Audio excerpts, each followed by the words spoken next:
May 26, 1940, the British Expeditionary Force is trapped. 400,000 men, cut off at the French coast, surrounded on three sides by German panzers. The Royal Navy estimates they can save 45,000 before the pocket collapses. But something impossible is about to happen, something no military planner could have predicted. Winston Churchill, just days into his premiership, receives the call from France. We are beaten. The largest army in Europe is collapsing, and across southern England, a fleet is assembling not just warships, but fishing boats, pleasure yachts, river launches, vessels that were never meant to sail into a war zone. For 9 days, under constant bombardment, with German forces closing in from three sides and the Luftwaffe dominating the skies, Britain attempted the largest military evacuation in history, from a beach that military planners said was impossible to evacuate from. The outcome would determine whether Britain survived the war or surrendered within weeks. This is the entire Battle of Dunkirk timeline, to fall asleep to. Spring sunshine filters through early morning fog across the Low Countries. On 10 May 1940, German artillery opens fire along a front stretching from the North Sea to the Maginot Line. Church bells fall silent in Dutch and Belgian villages as the rumble of engines grows from the east. Within hours, Luftwaffe bombers strike airfields across Belgium and the Netherlands. While Army Group B, 30 divisions strong, crosses the frontiers, refugees begin streaming westward, carts piled with belongings, children clutching parents' hands. This is the beginning of Fall Gelb, Case Yellow, the German offensive that will shatter Allied defenses and drive toward the Channel coast. But the visible invasion is not the real blow. Far to the south, hidden beneath the canopy of the Ardennes forest, 7 panzer divisions of Army Group A thread through winding roads that Allied planners considered impassable for armor. Guderian's 19th Corps, Reinhardt's 41st Corps, Hoth's 15th Corps, together more than 40,000 vehicles, move in columns that stretch for miles. Drivers peering through dust clouds, commanders checking maps against uncertain terrain. The forest roads are narrow, traffic jams form, but the columns keep moving, pushed forward by a plan that depends on speed, shock, and the element of surprise. In Belgium, British and French forces respond exactly as German planners hoped. The British Expeditionary Force under Lord Gort, 10 divisions totaling around 390,000 men, advances northeast from the Franco-Belgian border under Plan D, the Dial Plan. French First Army and 7th Army move alongside. The plan is to meet the Germans at the Dial River, to establish a defensive line in Belgium and hold it as in 1914. Allied commanders have studied the lessons of the Great War. They expect trench warfare. They expect artillery duels and slow, grinding advances. What they do not expect is what is coming through the Ardennes. By 12 May, German spearheads reach the Meuse River near Sedan. The French 55th Infantry Division, a reserve formation holding this quiet sector, has received little warning. Radio reports filtering back from Belgium speak of heavy fighting, of German armor in unexpected strength. But Sedan remains calm. The river flows quietly between wooded banks. French soldiers man pillboxes and bunkers built into the hillsides. Officers assure their men that the forest cannot support large-scale armored operations. The Maginot Line anchors the flank to the southeast. Everything seems secure. It is not. On 13 May, Stuka dive bombers appear over Sedan in waves, sirens screaming, bombs hammering French positions without pause. The bombardment is not designed to destroy every bunker. It is designed to break morale, to keep defenders' heads down, while German infantry cross in rubber boats and engineers build pontoon bridges under fire. French artillery responds, but the coordination is poor. Communication lines severed by bombing leave officers unable to call for reinforcements. By nightfall, German infantry hold bridgeheads on the west bank. Panzers roll across hastily completed bridges. The line at Sedan gives way. Within 48 hours, a corridor opens westward toward Amiens and the Channel coast. Allied commanders scramble to understand what is happening. Reports conflict. Some units report heavy German attacks in Belgium. Others report panzer columns racing through gaps far to the south. The tempo is unlike anything experienced in 1914. There is no time to establish new defensive lines. Refugees clog roads that French reserves need to move forward. Luftwaffe fighters strafe columns. Confusion spreads faster than accurate information. By 15 May, Prime Minister Winston Churchill receives a phone call from French Premier Paul Reynaud. "We have been defeated. We are beaten." Churchill, only days into his premiership, struggles to believe it. The German offensive is 5 days old. How can France, with the largest army in Western Europe, be defeated in less than a week? But the reports are clear. German armor is racing toward the sea. The BEF, advancing into Belgium, is being cut off from its supply lines. The war everyone expected has become a war no one planned for. Across Belgium, British soldiers dig in along the Dial, waiting for attacks that are not the main effort. They hear the sound of artillery to the south. They see refugees streaming past. Officers brief their men on holding positions. Morale remains steady. The BF has not yet fought a major engagement. Equipment is modern. Training is solid. But the strategic situation is already unraveling. The front they are defending is not the front that matters. The real battle is happening behind them, where panzer columns are cutting the Allied armies in two. On the narrow roads of the Ardennes, the German columns continue. Motorcycle scouts lead. Panzer IIs and IIEs grind forward, tracks chewing up dirt roads. Supply trucks follow, carrying fuel and ammunition. The officers driving this offensive, Guderian, Rommel, Kleist, are men who learned mobility and combined arms in the last war and the interwar years. They know that armor must keep moving, that hesitation allows the enemy to recover. They push their men hard. Rest is brief. The objective is not to destroy every Allied unit, but to reach the coast, to cut the Allied armies off from France, to create a pocket that can be crushed at leisure. And in London and Paris, the maps are redrawn each day with new enemy positions farther west. The nightmare scenario, German armor reaching the Channel, is becoming real. Yet few yet grasp the full implications. Plans are made to counterattack, to restore the front, to push the Germans back. But the speed of the German advance outpaces Allied decision-making. By the time orders reach forward units, the tactical situation has changed again. The initiative belongs entirely to the attackers. Sedan sits on the east bank of the Meuse River in northeastern France, a town of modest size surrounded by wooded hills.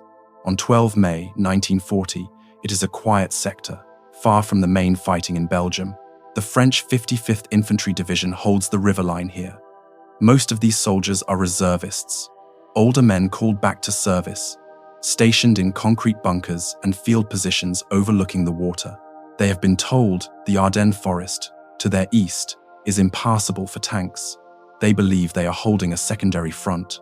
They are wrong. At dawn on 13 May, the sky above Sedan fills with aircraft.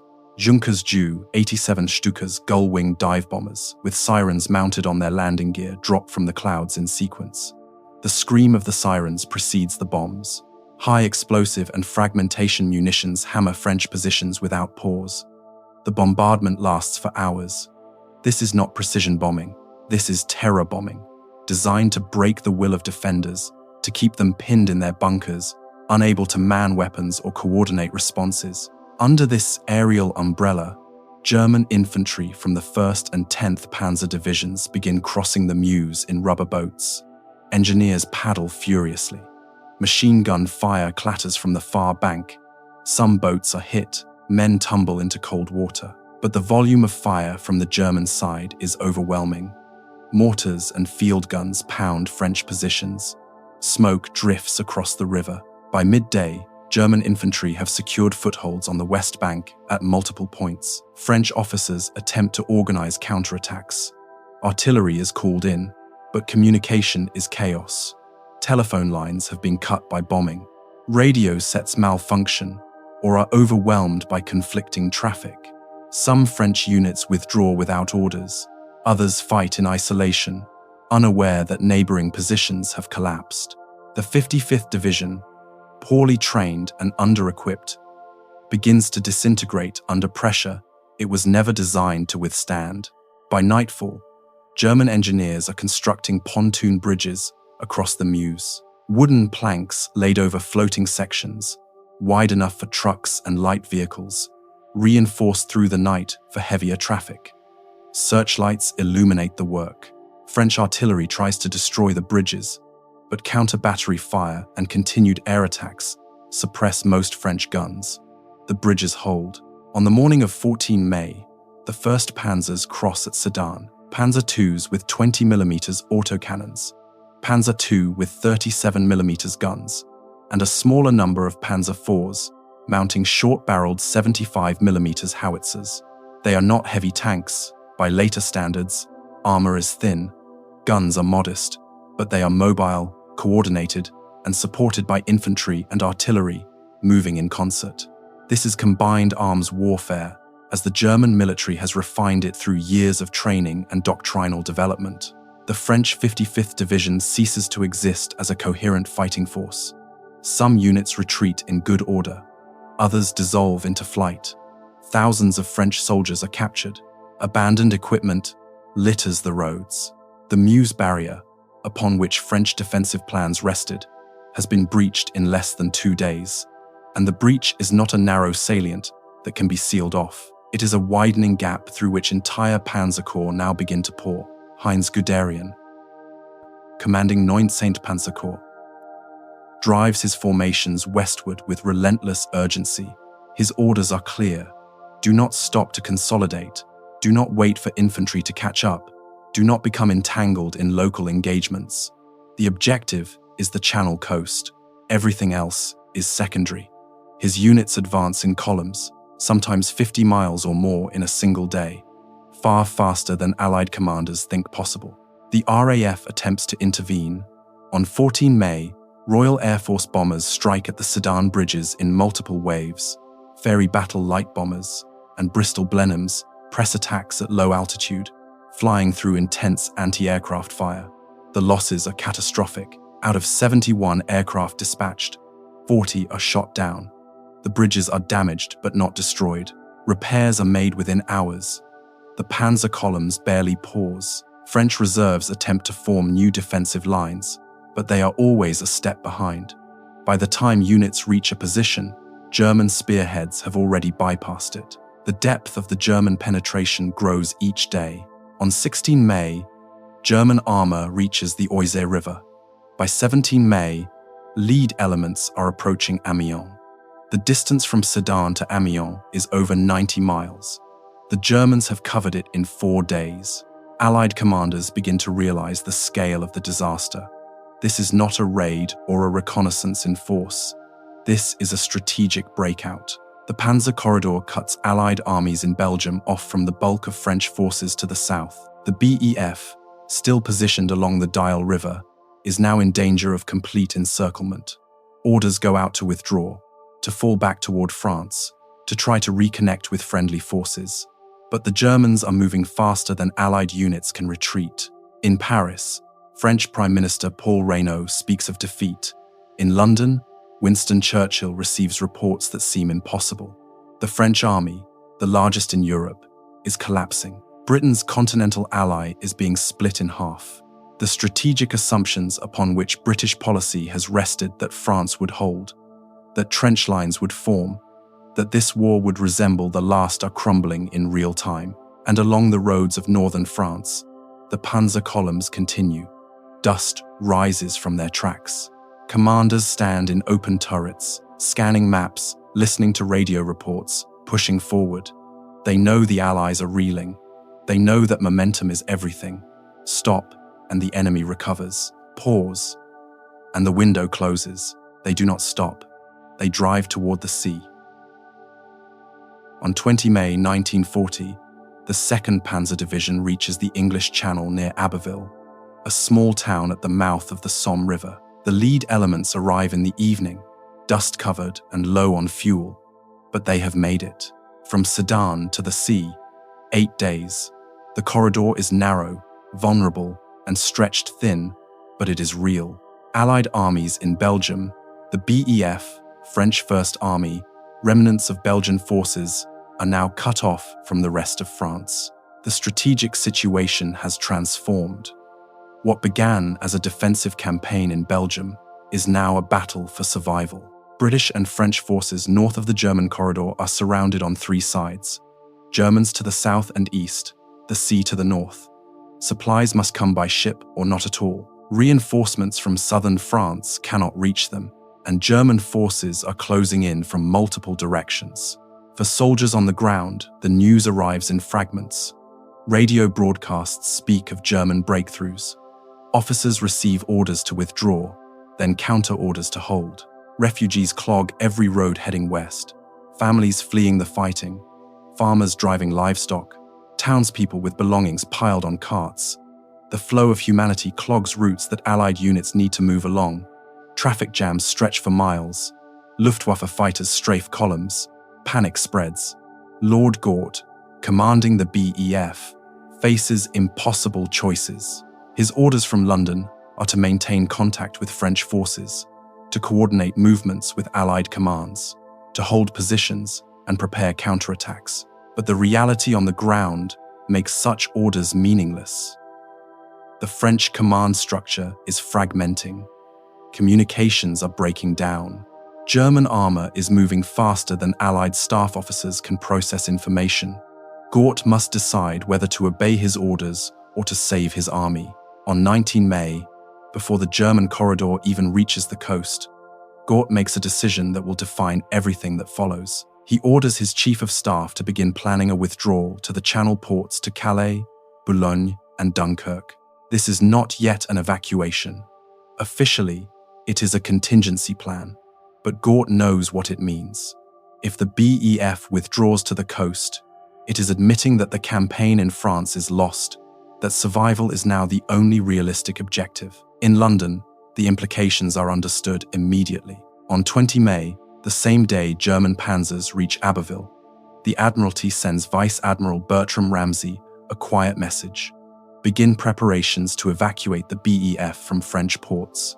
Ramsay, based in Dover Castle's underground tunnels beneath the cliffs overlooking the Channel, starts compiling lists of available ships, destroyers, ferries, cross-channel passenger steamers, anything that can carry troops. The operation is given a code name, Dynamo. It comes from the dynamo room in the Dover tunnels, a cramped electrical generator chamber where Ramsay and his staff now work around the clock under artificial light, plotting routes, calculating tidal windows, estimating ship capacities. No one believes a large-scale evacuation is feasible. The ports are under air attack. The Germans are closing in. The estimate is that perhaps 45,000 men might be brought off before the collapse. It is a fraction of the BEF's strength, but it is better than total loss. On the ground in France, British units begin falling back toward Dunkirk. The town itself is unimpressive, a modest port on the flat coast of northern France, known primarily for fishing and cross-channel trade. Its harbour is small, its beaches are long and shallow. At low tide, the water recedes hundreds of yards, leaving only wet sand unsuitable for large ships. It is not a place designed for military evacuations, but Dunkirk has one advantage: it is still in Allied hands. Calais and Boulogne, the larger ports closer to England, are already under German attack. Boulogne will fall by 23 May. Calais will hold until 26 May, its British and French garrison buying time at terrible cost. Dunkirk remains the only viable option, and so the BEF, along with French First Army and remnants of Belgian forces, begins converging on this narrow strip of coast. German forces are not idle. Panzer divisions push north toward the Channel ports. Infantry divisions move up to seal the pocket. The Luftwaffe flies constant sorties, bombing roads and bridges, strafing columns, attacking ships in the harbours. Every hour, the Allied perimeter shrinks. Every day, the options narrow. On 21 May, the British attempt a counterattack near Arras, hoping to cut the German corridor and restore contact with French forces to the south. It is a limited action, 2 infantry divisions and fewer than 80 tanks, but it hits hard against Rommel's 7th Panzer Division and briefly causes alarm among German commanders. For a few hours, it seems the Allied position might be stabilized. It cannot be. The counterattack lacks the strength to achieve a breakthrough. German reinforcements arrive quickly. By nightfall, the British are withdrawing again. The corridor holds, the pocket continues to shrink, and in Dover, Ramsay's staff continue their planning, knowing that every day's delay costs lives, but also knowing that the evacuation cannot begin until the perimeter is secure enough to hold while ships load. On 22 May, Belgian forces are nearing collapse. Exhausted, low on ammunition, their defensive line begins to crack. British and French units rush to fill gaps, stretching their own lines dangerously thin. Commanders know the situation is unsustainable. The BEF cannot fight on multiple fronts indefinitely. Supplies are running low, casualties are mounting, morale remains steady, but reality is closing in. And offshore, in the cold waters of the English Channel, preparations quietly begin. Ships gather in Dover and other British ports. Civilian vessels are surveyed and requisitioned. Charts are studied. Weather forecasts are reviewed. The machinery of an operation that no one believes can succeed is slowly assembling, waiting for the order to begin. Arras lies south of the German corridor, a French town of medieval walls and cobbled squares, now threatened from multiple sides. On 21 May 1940, the British attempt a counterattack here, not to win the campaign, but to buy time, to disrupt German movements, to show that Allied forces retain the will to fight. The operation is hastily planned, under-resourced, and launched with incomplete intelligence. But it is the only offensive action the BEF will mount during the entire French campaign. 2 British infantry divisions, the 5th and 50th, assemble west of Arras with support from the 1st Army Tank Brigade. The Tank Brigade fields 74 tanks, 58 Matilda 1st and 16 Matilda 2nd infantry tanks. The Matilda I is lightly armed, carrying only a single machine gun, but the Matilda II is a different matter.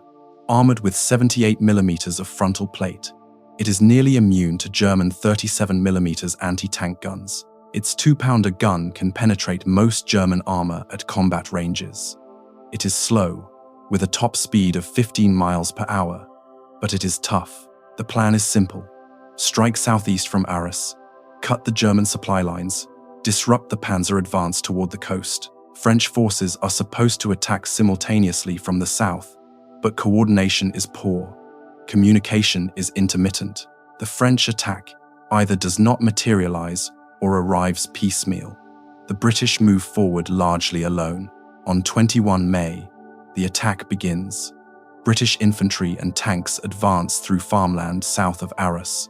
The weather is clear. Visibility is good.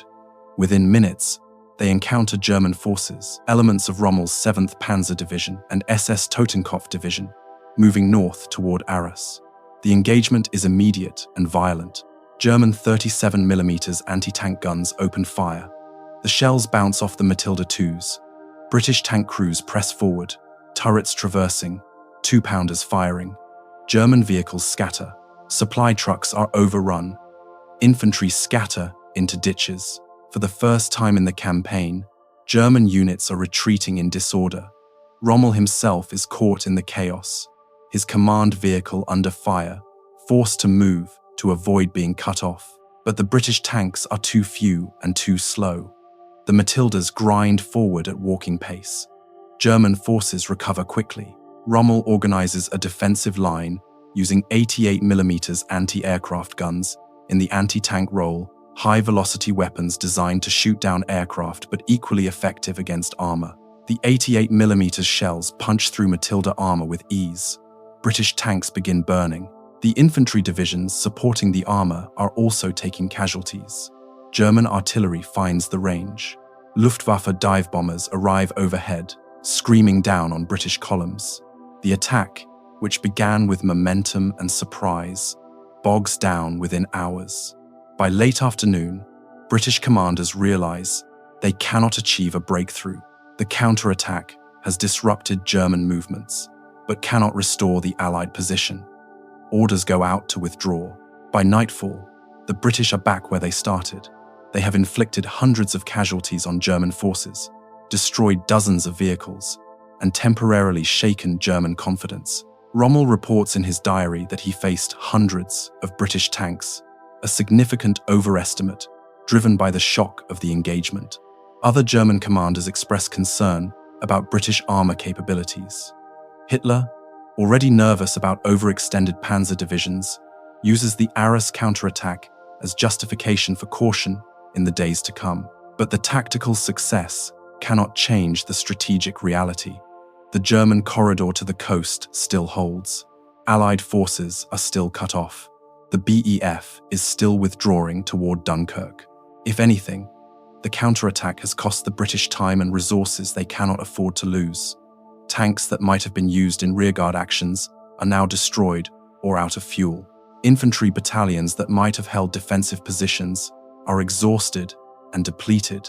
In the aftermath, historians will debate the significance of Arras. Some argue it delayed the German advance, bought time for the Dunkirk evacuation, contributed to the controversial halt order that Hitler will issue 2 days later.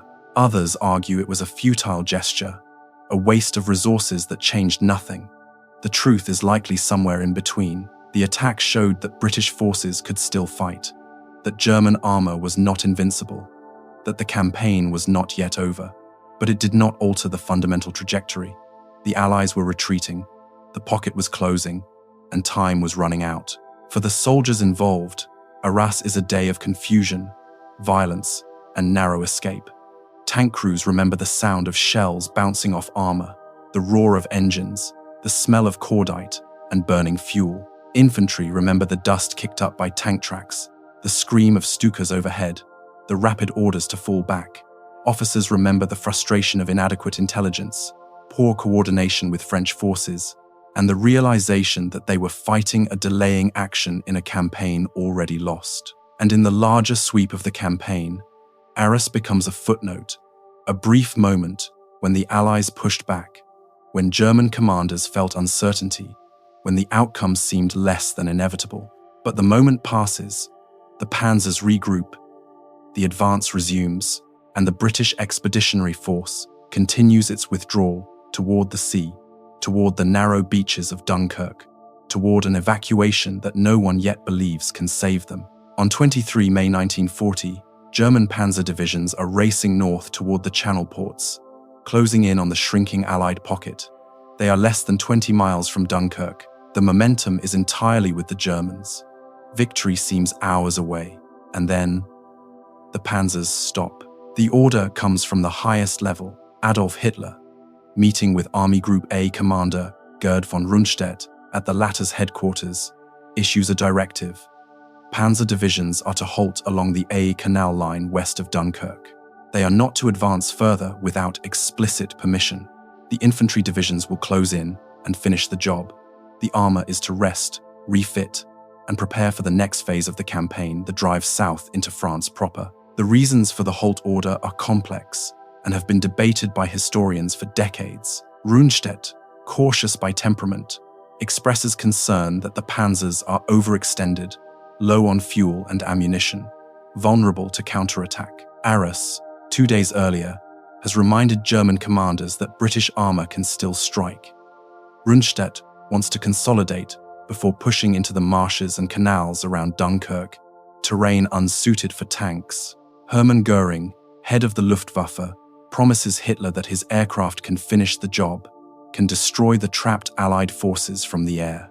Hitler, remembering his own experience in Flanders during the First World War, knows the ground around Dunkirk low-lying, crisscrossed by ditches and waterways, prone to flooding. He accepts Rundstedt's caution. He trusts Göring's assurances. He issues the halt order. Heinz Guderian, commanding XIX Panzer Corps, is furious. His tanks are within striking distance of Dunkirk. His men are ready to push forward. The enemy is reeling. This is the moment to deliver the final blow, to end the campaign in the north decisively. But orders are orders. On 24 May, the panzers halt, engines shut down, crews perform maintenance, fuel trucks move up, the advance pauses. The pause lasts approximately 48 hours. For the Allies, it is a miracle. British and French rearguards, falling back toward Dunkirk under constant pressure, suddenly find the German pursuit slackening. The breathing space is desperately needed. Units that were on the verge of disintegration stabilize. Defensive lines form along canals and waterways. Engineers blow bridges. Artillery positions are established. The perimeter around Dunkirk begins to solidify. Lord Gort uses the time to organize the evacuation. His headquarters issues orders for the BEF to withdraw in stages, rearguards holding while forward units pull back to the coast. French forces receive similar instructions. Though coordination remains difficult, the Belgian army, exhausted and nearly out of ammunition, is on the verge of collapse. But the Germans are not pushing. The pocket, instead of collapsing in hours, holds for days. On 26 May, the halt order is lifted. German panzer divisions resume their advance, but the moment has passed. The Allies have used the respite to entrench. The terrain around Dunkirk, flat fields, waterlogged ditches, narrow roads favors the defender. German armor, designed for rapid movement across open terrain, struggles in close combat among canals and villages. Infantry must fight house to house. Progress is measured in yards, not miles. The Luftwaffe, which Goering promised would finish the job, flies constant sorties over Dunkirk. Bombs fall on the harbor, on the beaches, on the roads. Ships are hit, buildings burn, casualties mount, but the Luftwaffe cannot stop an evacuation conducted largely at night, under smoke screens, protected by RAF fighters flying from English bases. Goering's promise proves hollow. Historians will argue for generations about the halt order. Some see it as Hitler's mistake, a political decision that allowed the BEF to escape when military logic dictated immediate pursuit. Others see it as a reasonable operational pause, justified by logistical realities and terrain considerations. Some suggest Hitler deliberately let the British escape, hoping to negotiate peace. Others dismiss this as post-war mythology. The truth is likely more mundane. The halt order reflects the fog of war, incomplete information, conflicting advice, commanders making decisions based on assessments that seem reasonable at the time, but prove costly in hindsight. Rundstedt wanted to consolidate. Goering wanted glory for the Luftwaffe. Hitler, still learning to trust his generals, sided with caution. The decision was not irrational. It simply gave the Allies time they desperately needed. For the soldiers on the ground, the halt order is invisible. They know only that German pressure eases for 2 days, that the relentless advance pauses, that they have time to dig in and prepare. They do not know why. They do not question it. They use the time to survive. And in Dover, Vice Admiral Ramsay receives the signal he has been waiting for. On 26 May, the British government formally authorizes Operation Dynamo. The evacuation will begin that evening. Ships are already assembling. Routes are plotted. The timetable is tight. The risks are enormous. No one knows how many men can be saved. But the operation is a go. The halt order, intended to preserve German armor for the next phase, instead becomes the hinge upon which the entire campaign turns. Without it, Dunkirk might have fallen in hours. With it, the evacuation has a chance. History will remember it as one of the war's great what-ifs, a decision that seemed reasonable at the time, but changed everything. Dunkirk in May 1940 is a small industrial port on the northern coast of France, known for fishing, shipbuilding, and cross-channel trade. The town sits on flat land barely above sea level, surrounded by canals and marshes. Its harbor is modest, designed for coastal shipping, not military operations. Its beaches stretch for miles to the east, long expanses of pale sand that slope gently into the sea. At low tide, the water recedes hundreds of yards, leaving only wet sand and shallow channels. It is not a place anyone would choose for a major evacuation. But by late May 1940, Dunkirk is the only option left. Calais has fallen after a bitter siege. Boulogne is in German hands. The BEF and French First Army, along with remnants of Belgian forces, are converging on this narrow strip of coast. with German forces closing in from three sides. Over 300,000 men are trapped in a shrinking pocket. If they cannot be evacuated, they will be captured or killed. The outcome of the war may depend on what happens in the next few days at this obscure French port. On 24 May, advanced British units reach Dunkirk. They find a town bracing for destruction. Luftwaffe bombers have already struck the oil refineries on the outskirts, sending columns of black smoke into the sky visible for miles.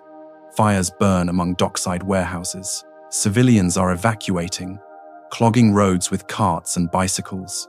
The harbor is chaotic, ships unloading supplies, others attempting to take on refugees, harbor workers trying to maintain order amid growing panic. British and French staff officers begin organizing defenses. A perimeter must be established to protect the evacuation. The line runs roughly 10 miles inland from Dunkirk, following canals and natural obstacles.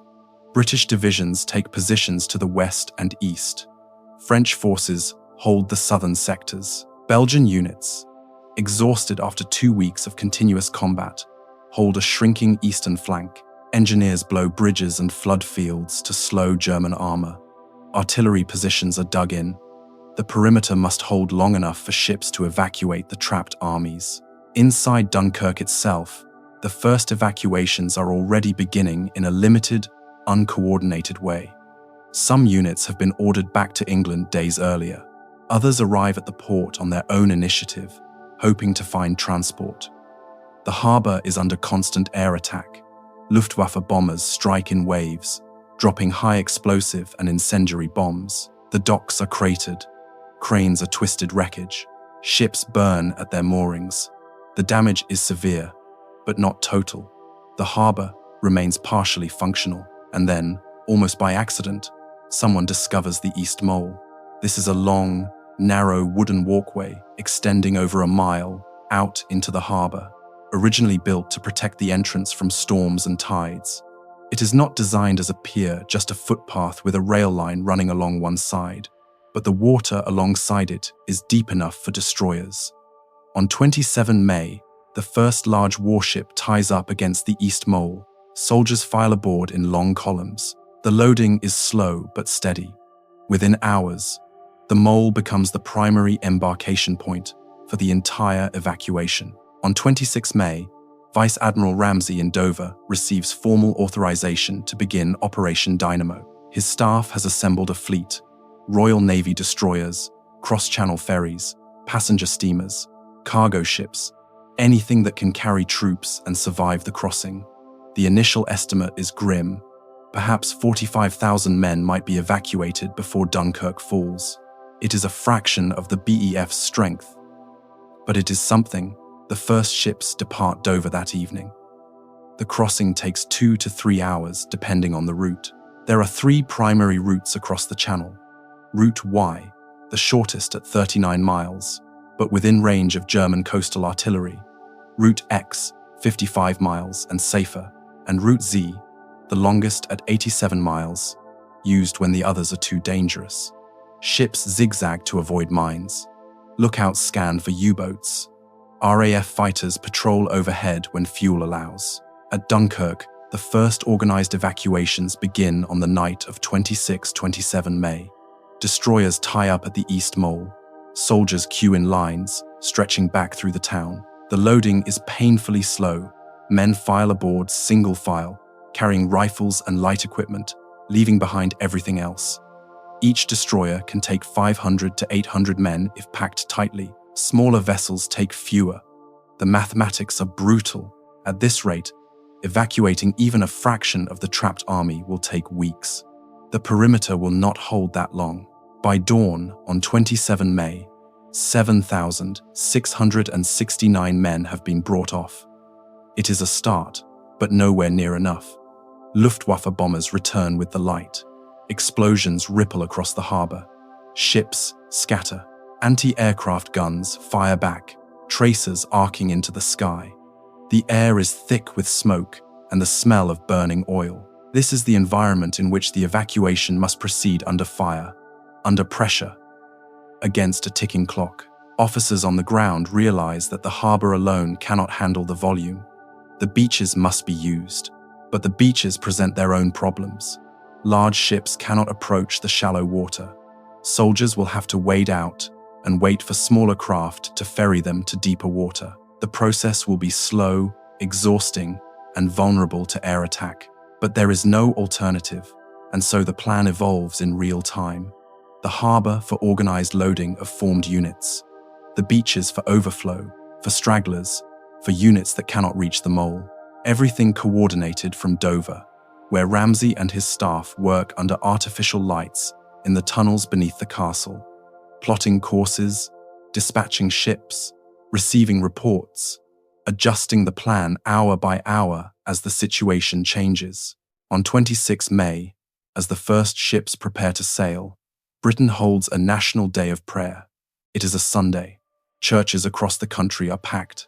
King George VI attends a service at Westminster Abbey. The Archbishop of Canterbury leads prayers for our soldiers in dire peril in France. Across the nation, people who do not normally attend church fill the pews. They pray for deliverance, for survival, for a miracle they do not quite believe is possible. And across the Channel, in the ruins of Dunkirk, soldiers queue in the smoke and wait for ships that may or may not come. Sunday, 26 May 1940. Across the United Kingdom, church bells ring in the morning light. It is not a normal Sunday. The news from France has been grim for days. Reports of German breakthroughs, Allied retreats, surrounded armies. The British public knows that their soldiers are in mortal danger, and so they turn to prayer. King George VI, dressed in naval uniform, arrives at Westminster Abbey for a special service. The great Gothic cathedral is packed. Members of Parliament, government ministers, military officers in dress uniforms, and ordinary citizens fill every pew. Outside, crowds gather on the streets, unable to fit inside but wanting to be present. The mood is somber. This is not a celebration or a routine observance. This is a nation asking for deliverance. The Archbishop of Canterbury leads the service. His voice echoes through the vaulted chamber as he speaks of our soldiers in dire peril in France. Prayers are offered for the safety of the troops, for strength in adversity, for wisdom for the nation's leaders. Hymns are sung, O God, our help in ages past. Abide with me. The congregation sings quietly, voices heavy with emotion. Many have sons, husbands, brothers with the BEF. They do not know if those men are alive or dead, safe or captured. Across Britain, similar scenes unfold in every town and village. Churches that are normally half empty on Sunday mornings are filled to capacity. In Scotland, in Wales, in the industrial cities of northern England, and the rural parishes of the south, people gather to pray. Nonconformist chapels, Catholic churches, Anglican parishes, all participate in this national day of prayer. For once, denominational differences seem unimportant. The entire nation is united in fear and hope. The BBC broadcasts the Westminster service live on the wireless. Families gather around radio sets in their parlours, listening to the hymns and prayers.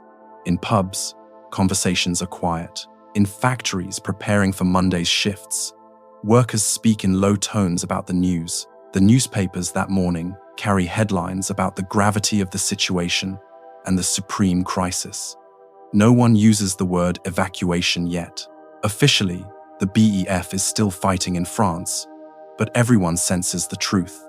In military hospitals across Britain, wounded soldiers evacuated in the previous days listen to the broadcast.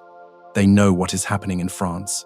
They have seen the chaos, the retreat, the German advance. Some have been brought off from Boulogne or Calais before those ports fell. They lie in clean beds, bandaged and fed, and they think of the men still over there, still waiting, still in danger. At Dover Castle, Vice Admiral Ramsay does not attend church. He is in the operations room beneath the cliffs, working. His staff surrounds him, naval officers plotting courses on charts, clerks typing orders, telephone operators relaying messages to ships and ports. The room is cramped, lit by electric bulbs, filled with the smell of cigarette smoke and strong tea. Maps cover every wall. Pins mark ship positions, routes, assembly points. This is the nerve center of Operation Dynamo, and it never sleeps. Ramsey is 57 years old, recalled from retirement to take command of Dover. He is methodical, experienced, and deeply aware of the magnitude of the task before him. The plan for Dynamo is ambitious, bordering on fantastical. Evacuate an army from under enemy fire, using a hastily assembled fleet across contested waters. The variables are almost infinite. Weather, tides, air attacks, minefields, U-boats, German coastal artillery, the capacity of the ships, the organization of the troops. Every element must work together, or the operation fails. And yet, it must be attempted. The alternative is unthinkable. If the BEF is lost, Britain loses its only trained army. Invasion becomes possible. The war might be over before it truly begins. Ramsey knows this. His staff knows this. They do not speak of it. They focus on the work plotting routes, calculating tonnage, scheduling departures. As the church services across Britain conclude, the first ships of Operation Dynamo are preparing to depart. Destroyers take on coal and stores. Passenger ferries are fitted with additional lifeboats. Smaller craft tugs, fishing boats, pleasure launches are being surveyed and requisitioned. No one yet knows that some of these civilian vessels will become legends, that their participation will be remembered 80 years later as the little ships of Dunkirk. For now, they are simply tools being assembled for an urgent task. The evening of 26 May is calm. The English Channel, often rough and unpredictable, is relatively smooth. Visibility is good. The first destroyers cast off from Dover shortly after 6 p.m. Their orders are simple. Proceed to Dunkirk, embark as many troops as possible, return, repeat until ordered otherwise. The operation has begun. On board the departing ships, sailors check equipment and scan the horizon. Many have made the channel crossing hundreds of times on peacetime runs. This is different. They are sailing into a combat zone. Luftwaffe bombers control the skies over France. Mines drift in the shipping lanes. The harbor they are heading toward is under bombardment. Some of these ships will not return. In Dunkirk, soldiers hear rumors that evacuation has been authorized. Officers brief their units, fall back to the coast in good order, maintain discipline, wait for transport. The mood is a mixture of relief and shame. Relief that escape is possible. Shame that the campaign has ended in retreat. These are professional soldiers. They join to fight, not to run. But orders are orders. They gather what equipment they can carry and begin the long march toward the beaches. Night falls over the channel. The first ships from Dover approach the French coast. Searchlights sweep the darkness.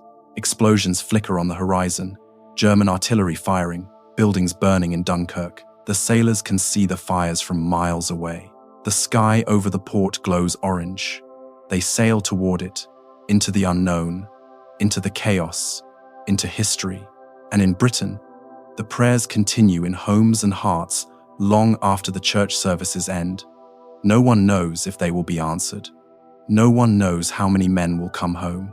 But the nation has placed its hope in faith, in the Royal Navy, and in the courage of the soldiers waiting on foreign shores. The next days will determine whether that hope is justified. By 25 May 1940, the defensive perimeter around Dunkirk is taking shape. It is not a continuous trench line, but a network of strongpoints, canal defenses, and village positions stretching roughly 10 miles inland from the coast. British divisions hold the western and eastern sectors. French forces defend the southern approaches. And in the northeast, Belgian units cling to their shrinking portion of the line with exhaustion and dwindling ammunition. The terrain favors defense. The coastal plain is flat and low-lying, crisscrossed by drainage ditches and irrigation canals. Many fields can be flooded by opening sluice gates, turning farmland into marsh. Roads are few and narrow, forcing attackers to concentrate in predictable corridors. Villages provide cover and strongpoints. Churches, farm buildings, and brick houses become fortified positions. Engineers blow bridges to channel German movements. British units arriving at the perimeter are tired but still cohesive. They have been marching and fighting for 2 weeks, retreating across Belgium and northern France under constant pressure, morale remains surprisingly steady. The men trust their officers. Equipment, though depleted, is functional, and there is a clear mission now. Hold the line while the evacuation proceeds. Purpose matters. They dig in. French forces are more variable. Some units are in good order. Others are fragments reassembled from scattered formations. Communication with higher command is erratic. Many French soldiers do not yet understand that evacuation is the plan. They believe they are establishing a defensive bridgehead that will be held indefinitely or relieved by counterattack from the south. The confusion creates friction as British and French commanders try to coordinate movements and priorities. The Belgian army is collapsing. King Leopold III, commanding Belgian forces, knows his army cannot fight much longer. Ammunition is nearly exhausted. Casualties have been catastrophic. Civilian refugees pour through Belgian lines, complicating defensive efforts. German forces are pushing hard from the east. On 27 May, Leopold makes the agonizing decision to seek an armistice. Belgian units are ordered to cease fire at 4 a.m. on 28 May. The Belgian surrender opens a dangerous gap on the northeastern flank of the Dunkirk pocket. German forces can now advance directly toward the coast from the east. British units scramble to extend their lines to cover the gap. The 3rd Division, commanded by Major General Bernard Montgomery, moves into positions formerly held by Belgians. Other British battalions stretch their fronts, thinning their defences dangerously but having no choice. Along the canal lines, fighting intensifies. German infantry probe the defences, testing for weak points. Machine guns chatter across still water. Mortars drop shells into villages. Snipers duel across open fields.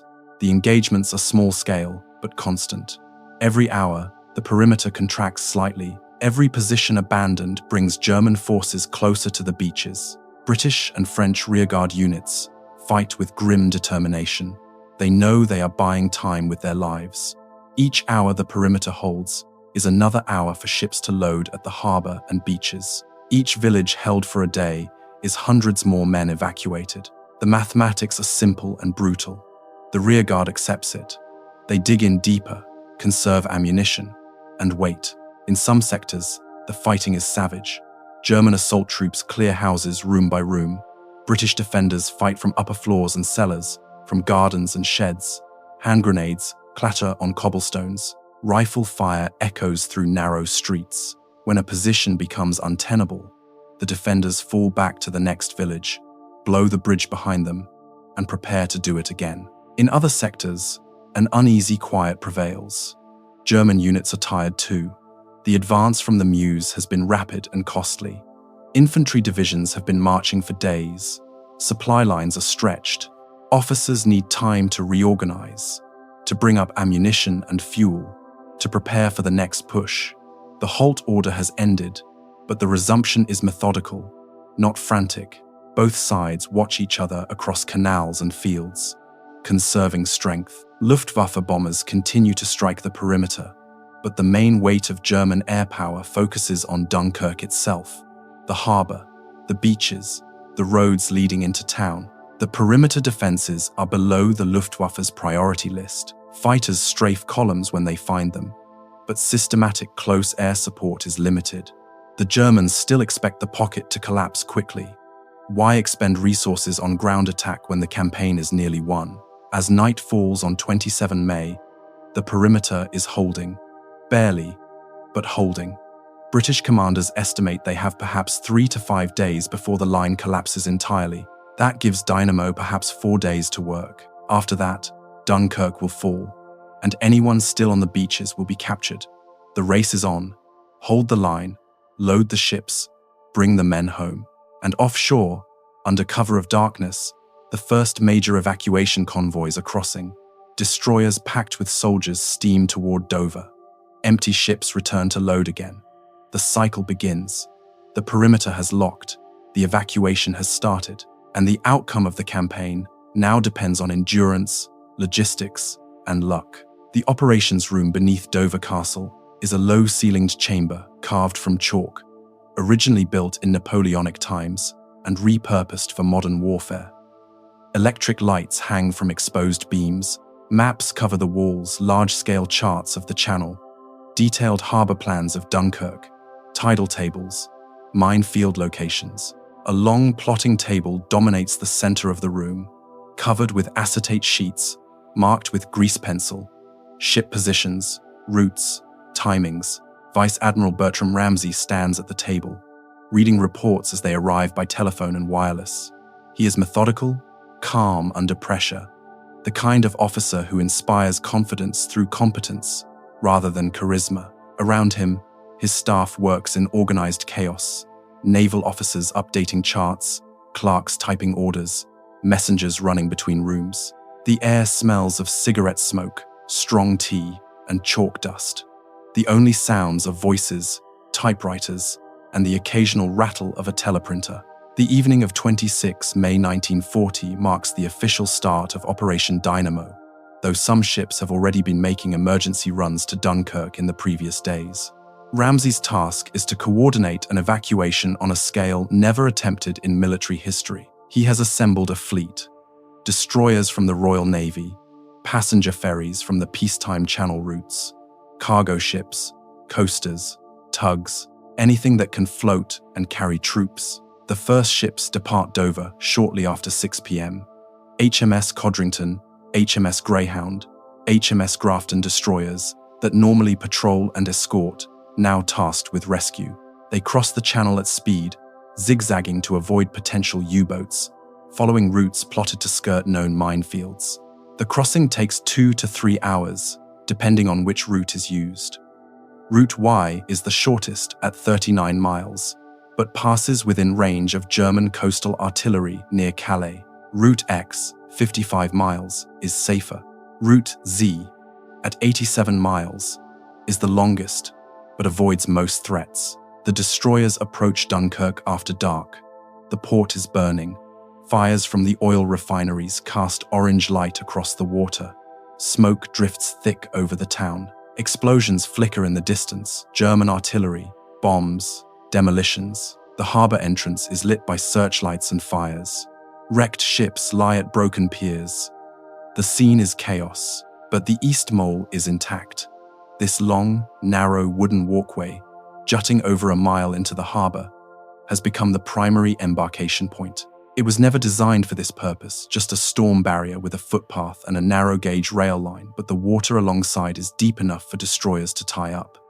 The first ships discover this almost by accident. Within hours, it becomes the lifeline of the evacuation.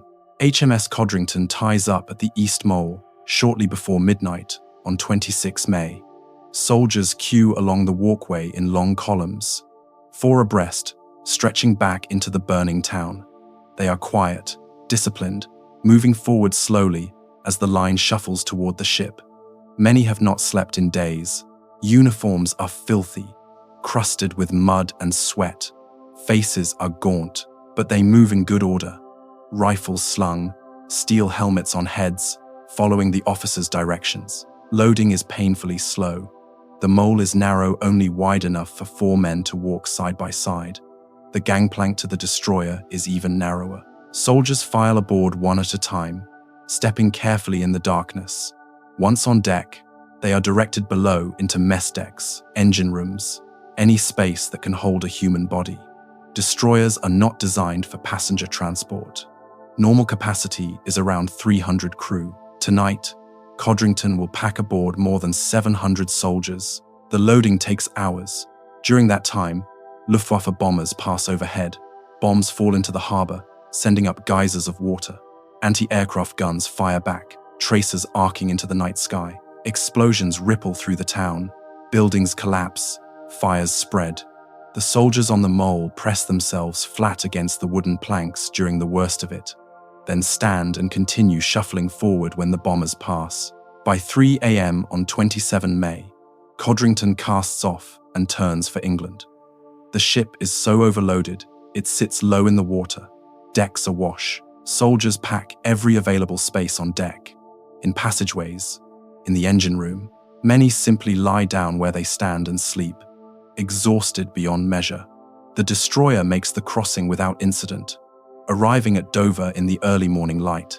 Other ships follow through the night: HMS Greyhound, HMS Grafton, passenger ferries, cargo ships. Each loads as many men as can physically fit aboard, then makes the crossing and returns for another run. By dawn on 27 May, a total of 7,669 men have been evacuated. It is a beginning, but nowhere near enough. The initial estimate of 45,000 total evacuees seems wildly optimistic. At this rate, the operation will take weeks. The perimeter will not hold that long. Ramsey studies the numbers in the Dover operations room. He adjusts the plan. More ships are needed.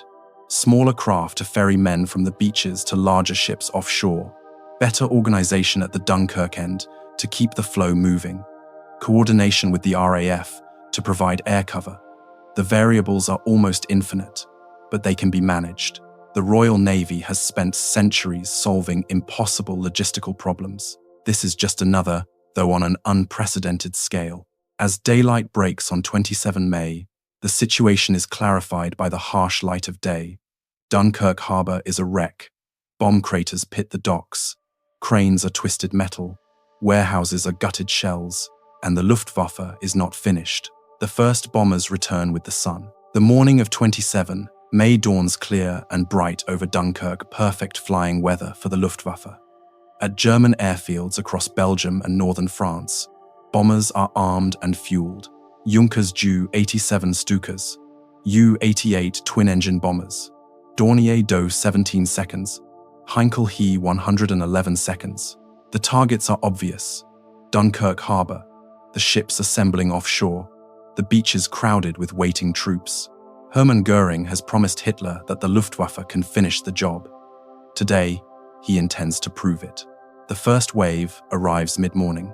The distinctive scream of Stuka sirens echoes across the harbour as the gull-winged dive bombers drop from altitude.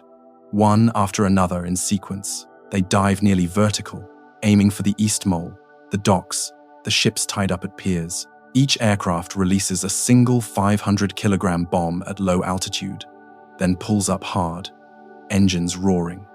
The bombs fall with terrifying accuracy. Explosions ripple across the harbour. Direct hits blow holes in piers and walkways.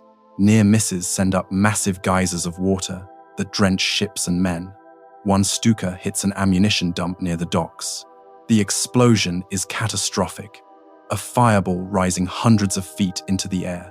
Debris raining down across the entire port area. Secondary explosions continue for hours as stored munitions cook off. British anti-aircraft guns fire back. Bofors 40mm guns pump shells into the sky. Lewis guns on improvised mounts rattle from rooftops and ship decks. Tracer rounds arc upward in bright streams. Some bombers are hit. One Stuka trails smoke and crashes into the sea. Another limps away, engines sputtering. But most complete their attacks and escape, climbing back to altitude and heading east toward their bases. The damage is severe. The main harbour facilities are wrecked. Cranes topple, docks burn. The oil refineries on the outskirts hit again and again, pour thick black smoke into the sky. The smoke column is visible for 50 miles, a dark pillar rising thousands of feet.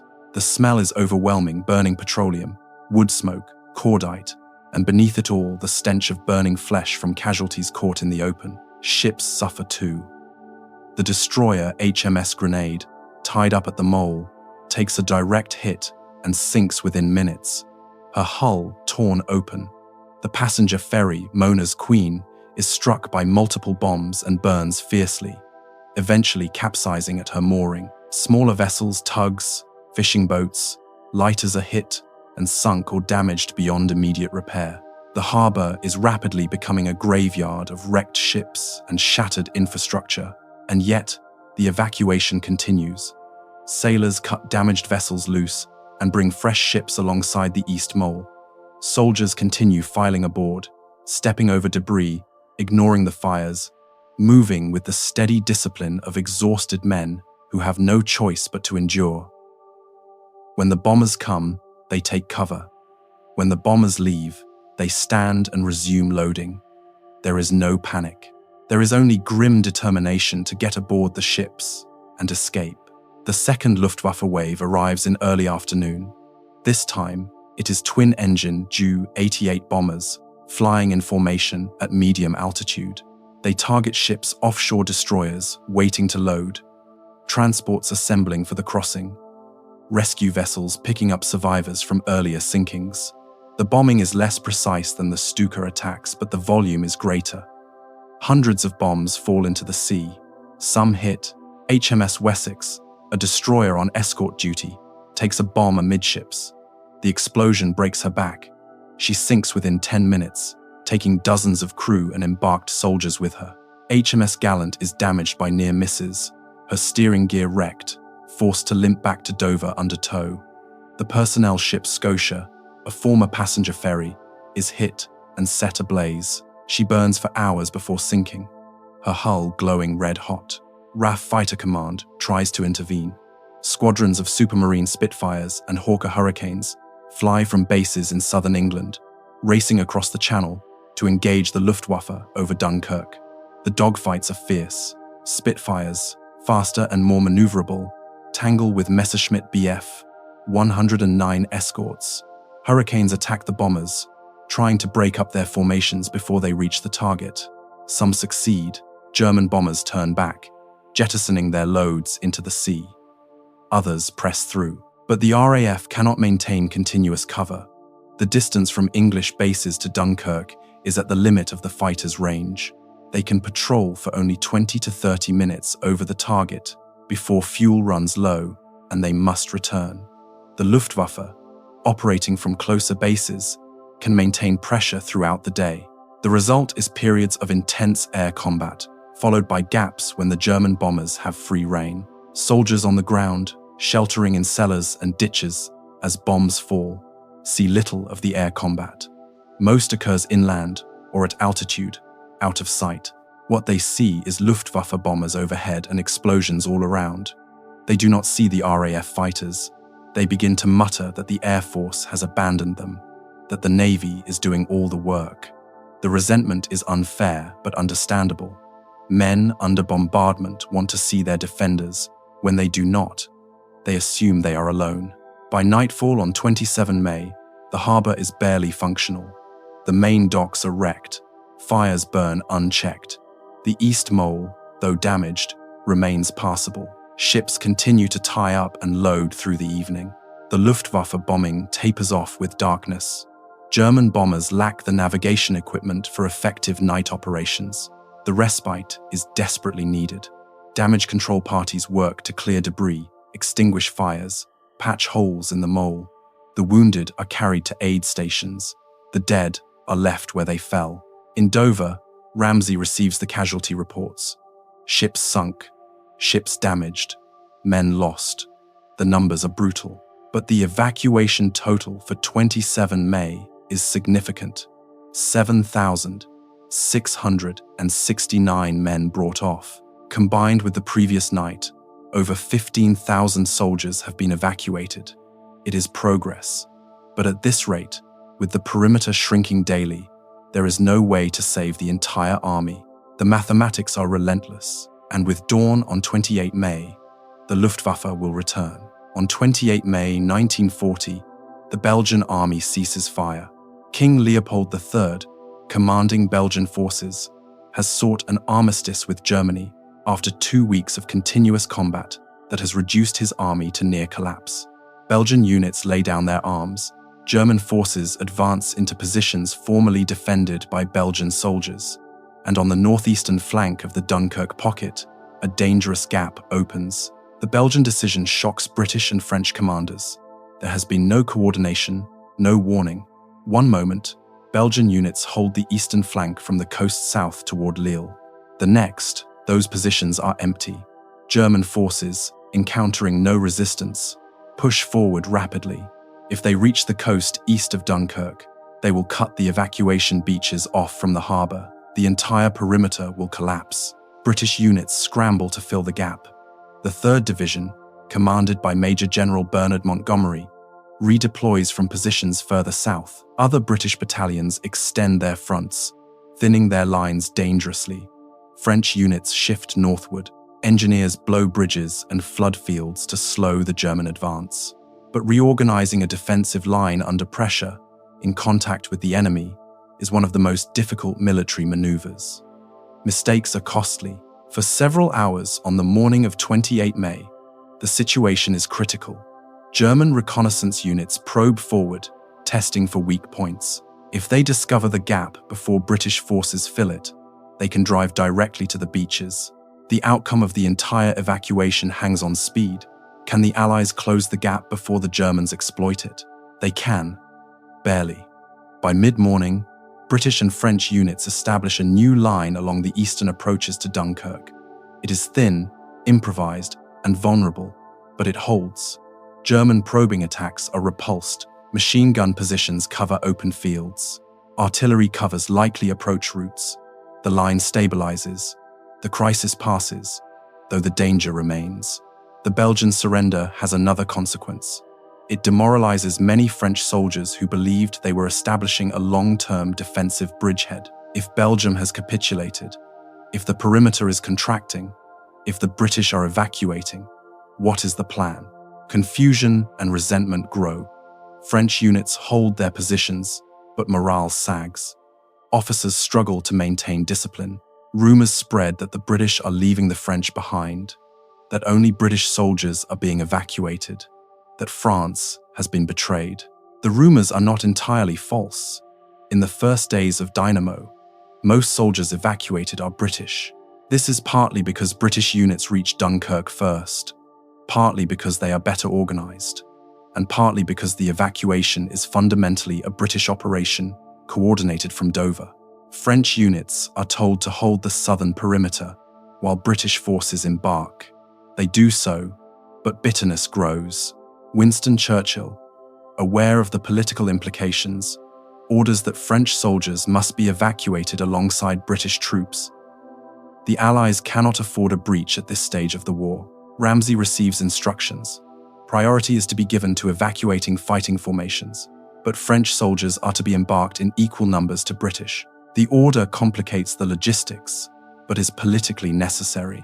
Despite the Belgian collapse and the scramble to fill the gap, the evacuation numbers for 28 May are encouraging. 17,804 men brought off, the highest single-day total thus far. Weather is cooperating. Clouds and mist hamper Luftwaffe operations. Visibility is poor. Bombing is less effective. The ships work through the day and night, loading at the East Mole and increasingly at the beaches. The beaches are becoming critical to the operation. The harbor can handle perhaps 2,000 men per hour under optimal conditions. That is not enough. The beaches, though slower and more difficult, offer additional capacity. Soldiers wade out into shallow water and wait for small boats to ferry them to larger ships offshore. The process is exhausting and time-consuming, but it works. On the Mole, the loading continues with mechanical efficiency. Soldiers queue in columns, stretching back through Dunkirk. They shuffle forward slowly, step by step, until they reach the gangplank. Officers count men as they board, ensuring ships do not exceed safe limits. Once a ship is full, it casts off, and another takes its place. The cycle repeats endlessly. There are moments of terror. Luftwaffe bombers appear through gaps in the clouds. Anti-aircraft fire fills the sky. Bombs fall. Explosions send water and debris high into the air. Ships maneuver frantically. Soldiers on the Mole press themselves flat against the wooden planks. Some are blown into the water. Others are killed outright. But when the bombers pass, the survivors stand, reform their lines, and continue boarding. The discipline is extraordinary. These are not elite troops. Most are regular infantry, clerks, drivers, cooks, signalmen, but they maintain order under conditions that would break many formations. Part of it is British military culture, the emphasis on discipline and steadiness. Part of it is exhaustion, men too tired to panic. Part of it is hope. Every man who gets aboard a ship has a chance to go home. By nightfall on 28 May, the perimeter is holding despite the Belgian collapse. The new eastern line, though thin, is stable. German pressure continues but does not break through, and the evacuation total for the day approaches 18,000 men. The operation is accelerating. Ramsay's staff in Dover begin to revise their estimates upward. Perhaps 50,000 can be saved, perhaps more. It depends on how long the perimeter holds and how many ships can be brought to bear. And offshore, in the gathering darkness, more ships are approaching. Destroyers, ferries, cargo vessels, and now, for the first time, small civilian craft requisitioned pleasure boats, fishing vessels, river launches. The little ships are coming. The armada is growing. The beaches east of Dunkirk stretch for miles-long expanses of pale sand sloping gently into the channel. From the town eastward through the villages of Malo-les-Bains and Bray-du-Nez, the coastline is nearly featureless. No cliffs, no rocks, just flat sand and shallow water. At high tide, the sea reaches to within yards of the dunes. At low tide, it recedes hundreds of yards, leaving wet sand and shallow channels unsuitable for large ships. This geography creates a problem for the evacuation. Destroyers and ferries need deep water to approach safely. The shallow gradient of the beaches means they must anchor far offshore. Soldiers cannot swim that distance, especially in full uniform-carrying equipment. Small boats are needed to ferry troops from shore to ship a slow, labor-intensive process that becomes the defining image of Dunkirk. By 28 May, thousands of soldiers are gathering on the beaches. They arrive in formed units, led by officers, or in small groups that have become separated from their battalions. They reach the sand, look out at the sea, and realize they cannot simply board a ship. They must wait, and so they form lines. The lines are extraordinary. Soldiers stand in columns, stretching from the dunes out into the water, sometimes waist deep, waiting for boats to come. The lines are orderly, disciplined, with men keeping proper intervals. From the air, they look like dark ribbons extending into the surf. The soldiers wait for hours, sometimes all day, standing in cold water, watching the horizon for boats that may or may not arrive. Officers organize the embarkation. Battalions are kept together when possible. Men are counted and directed to specific sections of beach. When a boat approaches, the next group wades out to meet it. They climb aboard, clumsy in the water, weighed down by uniforms and boots, and the boat ferries them to a larger ship anchored offshore. The boat then returns for another load. The cycle repeats endlessly. The boats are varied. Some are Royal Navy motor launches and pinnaces, purpose-built for ship-to-shore work. Others are civilian craft, pressed into service fishing boats from Ramsgate and Dover, pleasure launches from the Thames, river barges, even rowing boats. The crews are equally varied. Royal Navy sailors, civilian volunteers, sometimes just soldiers who know how to handle a boat. They cross and recross the narrow strip of water between shore and ships, ferrying men in small batches. The process is desperately slow. A small boat might carry 10 to 20 men per trip. Larger craft can take 50, but loading is awkward in the water, and the distance from shore to ship can be a mile or more depending on the tide. Each round trip takes 30 minutes to an hour. Do the mathematics. A single boat making continuous runs all day might ferry 200 to 300 men. To evacuate tens of thousands requires hundreds of boats working simultaneously, and the Luftwaffe is overhead. Bombers strike the beaches sporadically throughout the day. Bombs falling on soft sand create huge craters, but often fail to detonate or bury themselves harmlessly. But bombs hitting the water, or the men standing in it, are devastating. Explosions send up geysers. Shrapnel scythes through packed ranks. Men are killed in the shallows, their bodies drifting in the surf. Others are wounded and must be carried back to shore, taking up space in boats that might otherwise carry healthy soldiers. Strafing is worse.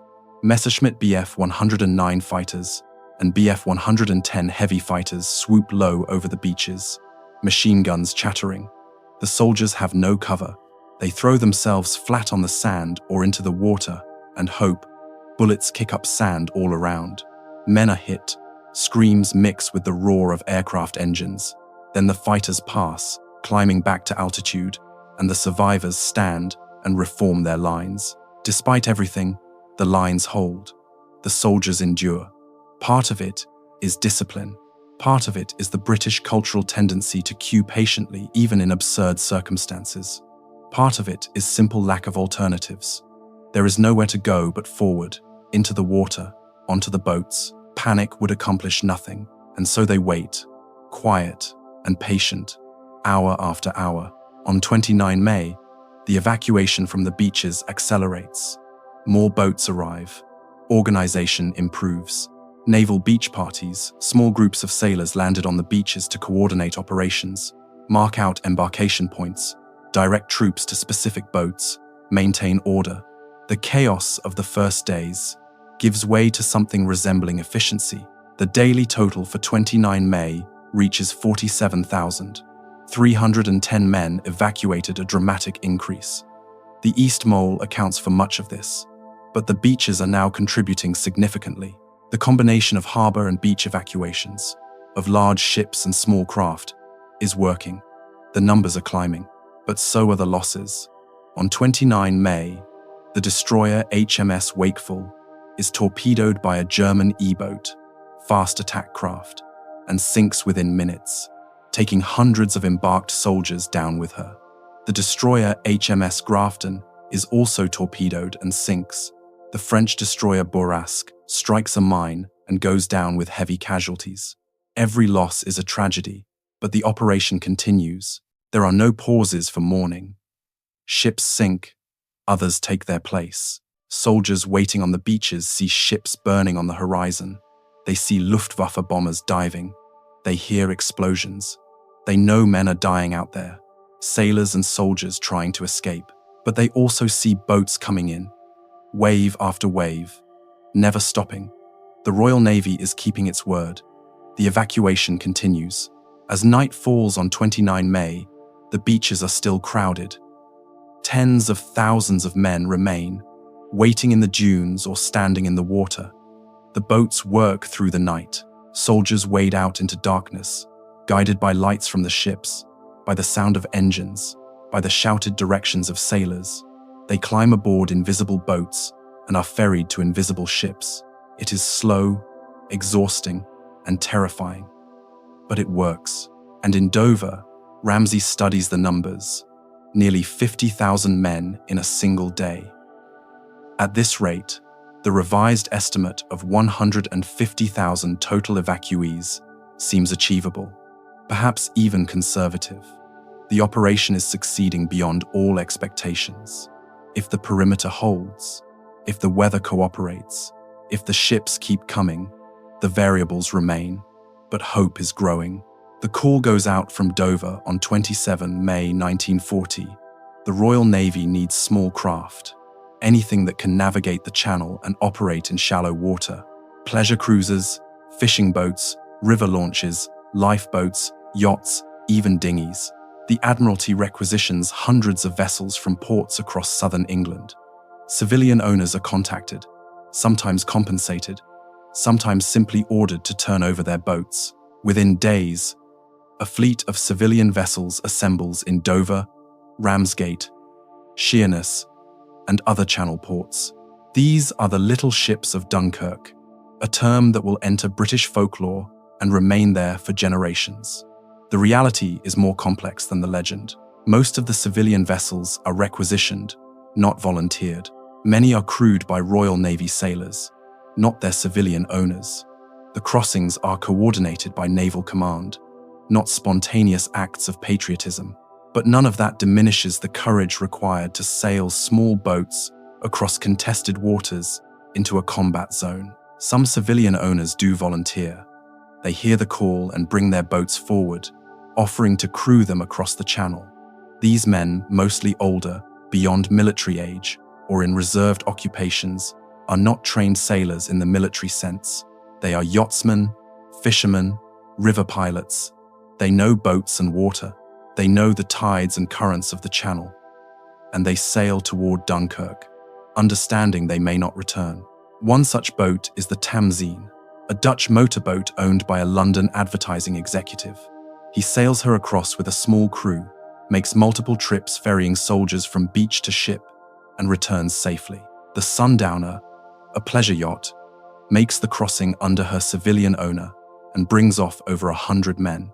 The Royal Daffodil, a ferry that once carried tourists, now carries exhausted soldiers. Each boat has a story. Together, they form a mosaic of civilian participation in a military operation. The little ships serve primarily as ferries. They cannot cross the channel loaded with soldiers.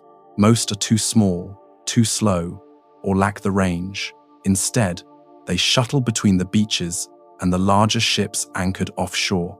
A destroyer might anchor a mile out, unable to approach the shallow beach. Little ships run back and forth, loading men from the beach and transferring them to the destroyer. It is slow work, but it multiplies the evacuation capacity enormously. Not all the little ships are tiny. Some are substantial vessels, Thames barges, coastal freighters, fishing trawlers. These can carry dozens or even hundreds of men and make the channel crossing independently. Others are genuinely small, 20-foot launches designed for river cruising. Now pitching in, channel swells with soldiers packed gunwale to gunwale. The crews handle their boats with skill born of long experience, navigating by compass and landmarks, avoiding obstacles, keeping their vessels afloat. The dangers are constant. Luftwaffe fighters strafe anything that moves. Bombs fall around the boats. Mines drift in the shipping lanes. Some little ships are sunk. The Yorkshire Belle, a pleasure steamer, is bombed and sinks. The Brighton Queen is hit by shell fire and abandoned. The Gracie Fields is sunk by air attack. The list grows daily, but for every boat lost, others continue the work. The crossing itself is harrowing for civilian crews unaccustomed to combat. They sail through smoke and explosions, past burning wrecks, into a harbor under bombardment. Many have never heard hostile fire before. Now they navigate through it, maintaining course and speed, doing the job they came to do. Some boats make a single trip, others make dozens. The Medway Queen, a paddle steamer, makes 7 trips and brings off over 7,000 men. Her crew works without rest, crossing and recrossing, loading and unloading, until the operation ends. On the beaches, soldiers see the little ships and feel something shift. These are not military vessels. These are civilian boats, recognizable as pleasure craft from peacetime England. Their presence says something profound. People at home care enough to send their personal boats into danger. It is not just the Royal Navy doing this, it is the nation. The little ships also solve a practical problem. Large ships cannot navigate the shallow beaches. The army does not have enough ship-to-shore craft. The little ships fill the gap, improvised and imperfect but functional. They are the connective tissue between shore and sea, the means by which thousands upon thousands of men cross from land to ship and safety. By 30 May, approximately 850 civilian vessels have been requisitioned or volunteered for Dynamo. Not all reach Dunkirk. Some are held in reserve, never needed. Others break down, are damaged, or are turned back. But hundreds make the crossing, again and again, becoming part of the rescue fleet. Their contribution is not separate from the Royal Navy's effort, but integrated into it, coordinated from Dover, directed by naval officers, part of a unified operation.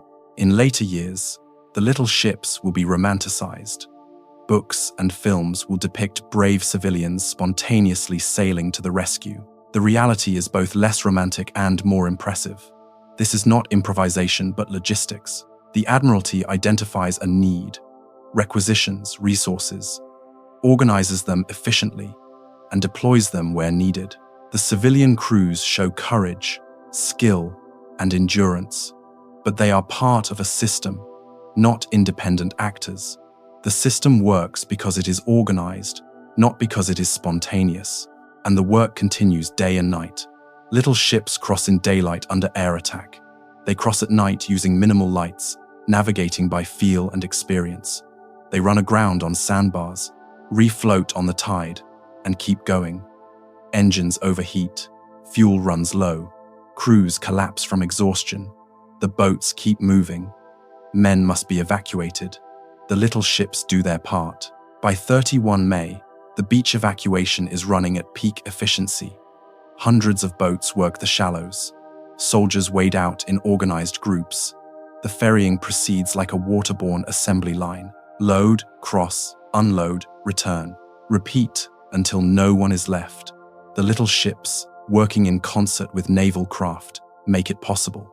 They are the unglamorous backbone of the miracle. And when Dunkirk ends, when the last soldiers are off, the little ships will return to England, those that survive and resume peacetime lives. Some will be sold, scrapped, forgotten. Others will be preserved, maintained by families and organizations, sailed in commemorative crossings, cherished as relics of the war. The Dunkirk Little Ships Association will keep their memory alive into the 21st century. Every few years, the surviving vessels will cross to Dunkirk again, crewed by descendants of the original sailors, a floating memorial to 9 days when civilian boats became part of history. The air war over Dunkirk is fought simultaneously with the evacuation on the ground, 2 battles, interdependent, unfolding across the same narrow space. RAF Fighter Command flies from bases in southern England, racing across the Channel to engage the Luftwaffe over the beaches and shipping lanes. The German Air Force, operating from captured airfields in France and Belgium, has shorter distances to cover and can maintain pressure throughout the day. The result is a series of desperate aerial battles that will shape the outcome of Operation Dynamo. Air Vice Marshal Keith Park, commanding No. 11 Group of Fighter Command, coordinates the RAF effort from his headquarters at Uxbridge, northwest of London. His orders are clear: protect the evacuation, prevent the Luftwaffe from destroying the ships and massacring the troops on the beaches. But his resources are limited. Fighter Command must preserve its strength for the defense of Britain itself. Every Spitfire and Hurricane lost over Dunkirk is one fewer to defend the home islands against invasion. Park decides on standing patrols rather than continuous coverage. Squadrons fly to Dunkirk, patrol for 20 to 30 minutes until fuel runs low, then return. Gaps exist between patrols when no RAF fighters are overhead. During these gaps, the Luftwaffe attacks with impunity. It is an imperfect solution to an impossible problem. The RAF cannot be everywhere at once. The aircraft are evenly matched. The Supermarine Spitfire Mark I is faster and more maneuverable than the Messerschmitt Bf 109E, especially at low altitude. The Hawker Hurricane Mark I, while slower than both, is rugged and heavily armed with 8 303 machine guns. The Bf 109E has superior high-altitude performance and better climb rate, but over Dunkirk most combat occurs below 15,000 feet, where the British fighters excel. The battles are fierce. Squadrons tangle at altitude, dogfights spiraling down to wave-top level. Spitfires chase Bf 109 seconds through clouds. Hurricanes attack German bomber formations, trying to break them up before they reach the targets. Machine gun fire stutters, cannons thump, aircraft smoke and fall, spinning into the Channel or crash on the beaches. RAF losses are heavy. From 27 May through 4 June, Fighter Command loses 145 aircraft over Dunkirk, and the Channel approaches shot down in combat, damaged and forced to ditch or crash landing with battle damage. Pilots are killed or go missing. Some bail out over the sea and are rescued. Others are captured by German forces advancing through France. The losses are sustainable, but worrying. The Battle of Britain is only weeks away, and every experienced pilot lost over Dunkirk is one fewer available for the defense of the homeland. Luftwaffe losses are comparable or higher. German bombers, attacking in formation at medium altitude, are vulnerable to RAF fighters. Ju-87 Stukas, slow and ungainly once they complete their dives, are shot down in significant numbers. Bf 110 heavy fighters, intended as bomber escorts, prove inferior to Spitfires and Hurricanes in turning combat. Exact figures are disputed, but the Luftwaffe loses well over 100 aircraft during the Dunkirk period. Yet from the ground, the air war is nearly invisible. Soldiers on the beaches hear aircraft overhead. They see Luftwaffe bombers diving. They watch bombs fall and ships explode. What they do not see is the RAF intercepting bomber formations 20 miles inland, shooting down aircraft before they reach the coast, forcing others to jettison their bombs early and turn back. The air battles happen out of sight, and the soldiers assume the RAF is absent. Resentment builds. Where is the RAF? Becomes a bitter question among the troops. They see Stukas attacking with apparent impunity. They see ships burning. They do not see the Spitfires and Hurricanes fighting desperately over the horizon. When some RAF pilots reach England and go to pubs in uniform, soldiers from Dunkirk confront them. Where were you? Why didn't you protect us? The accusations are unfair but deeply felt. The RAF's response is operational data.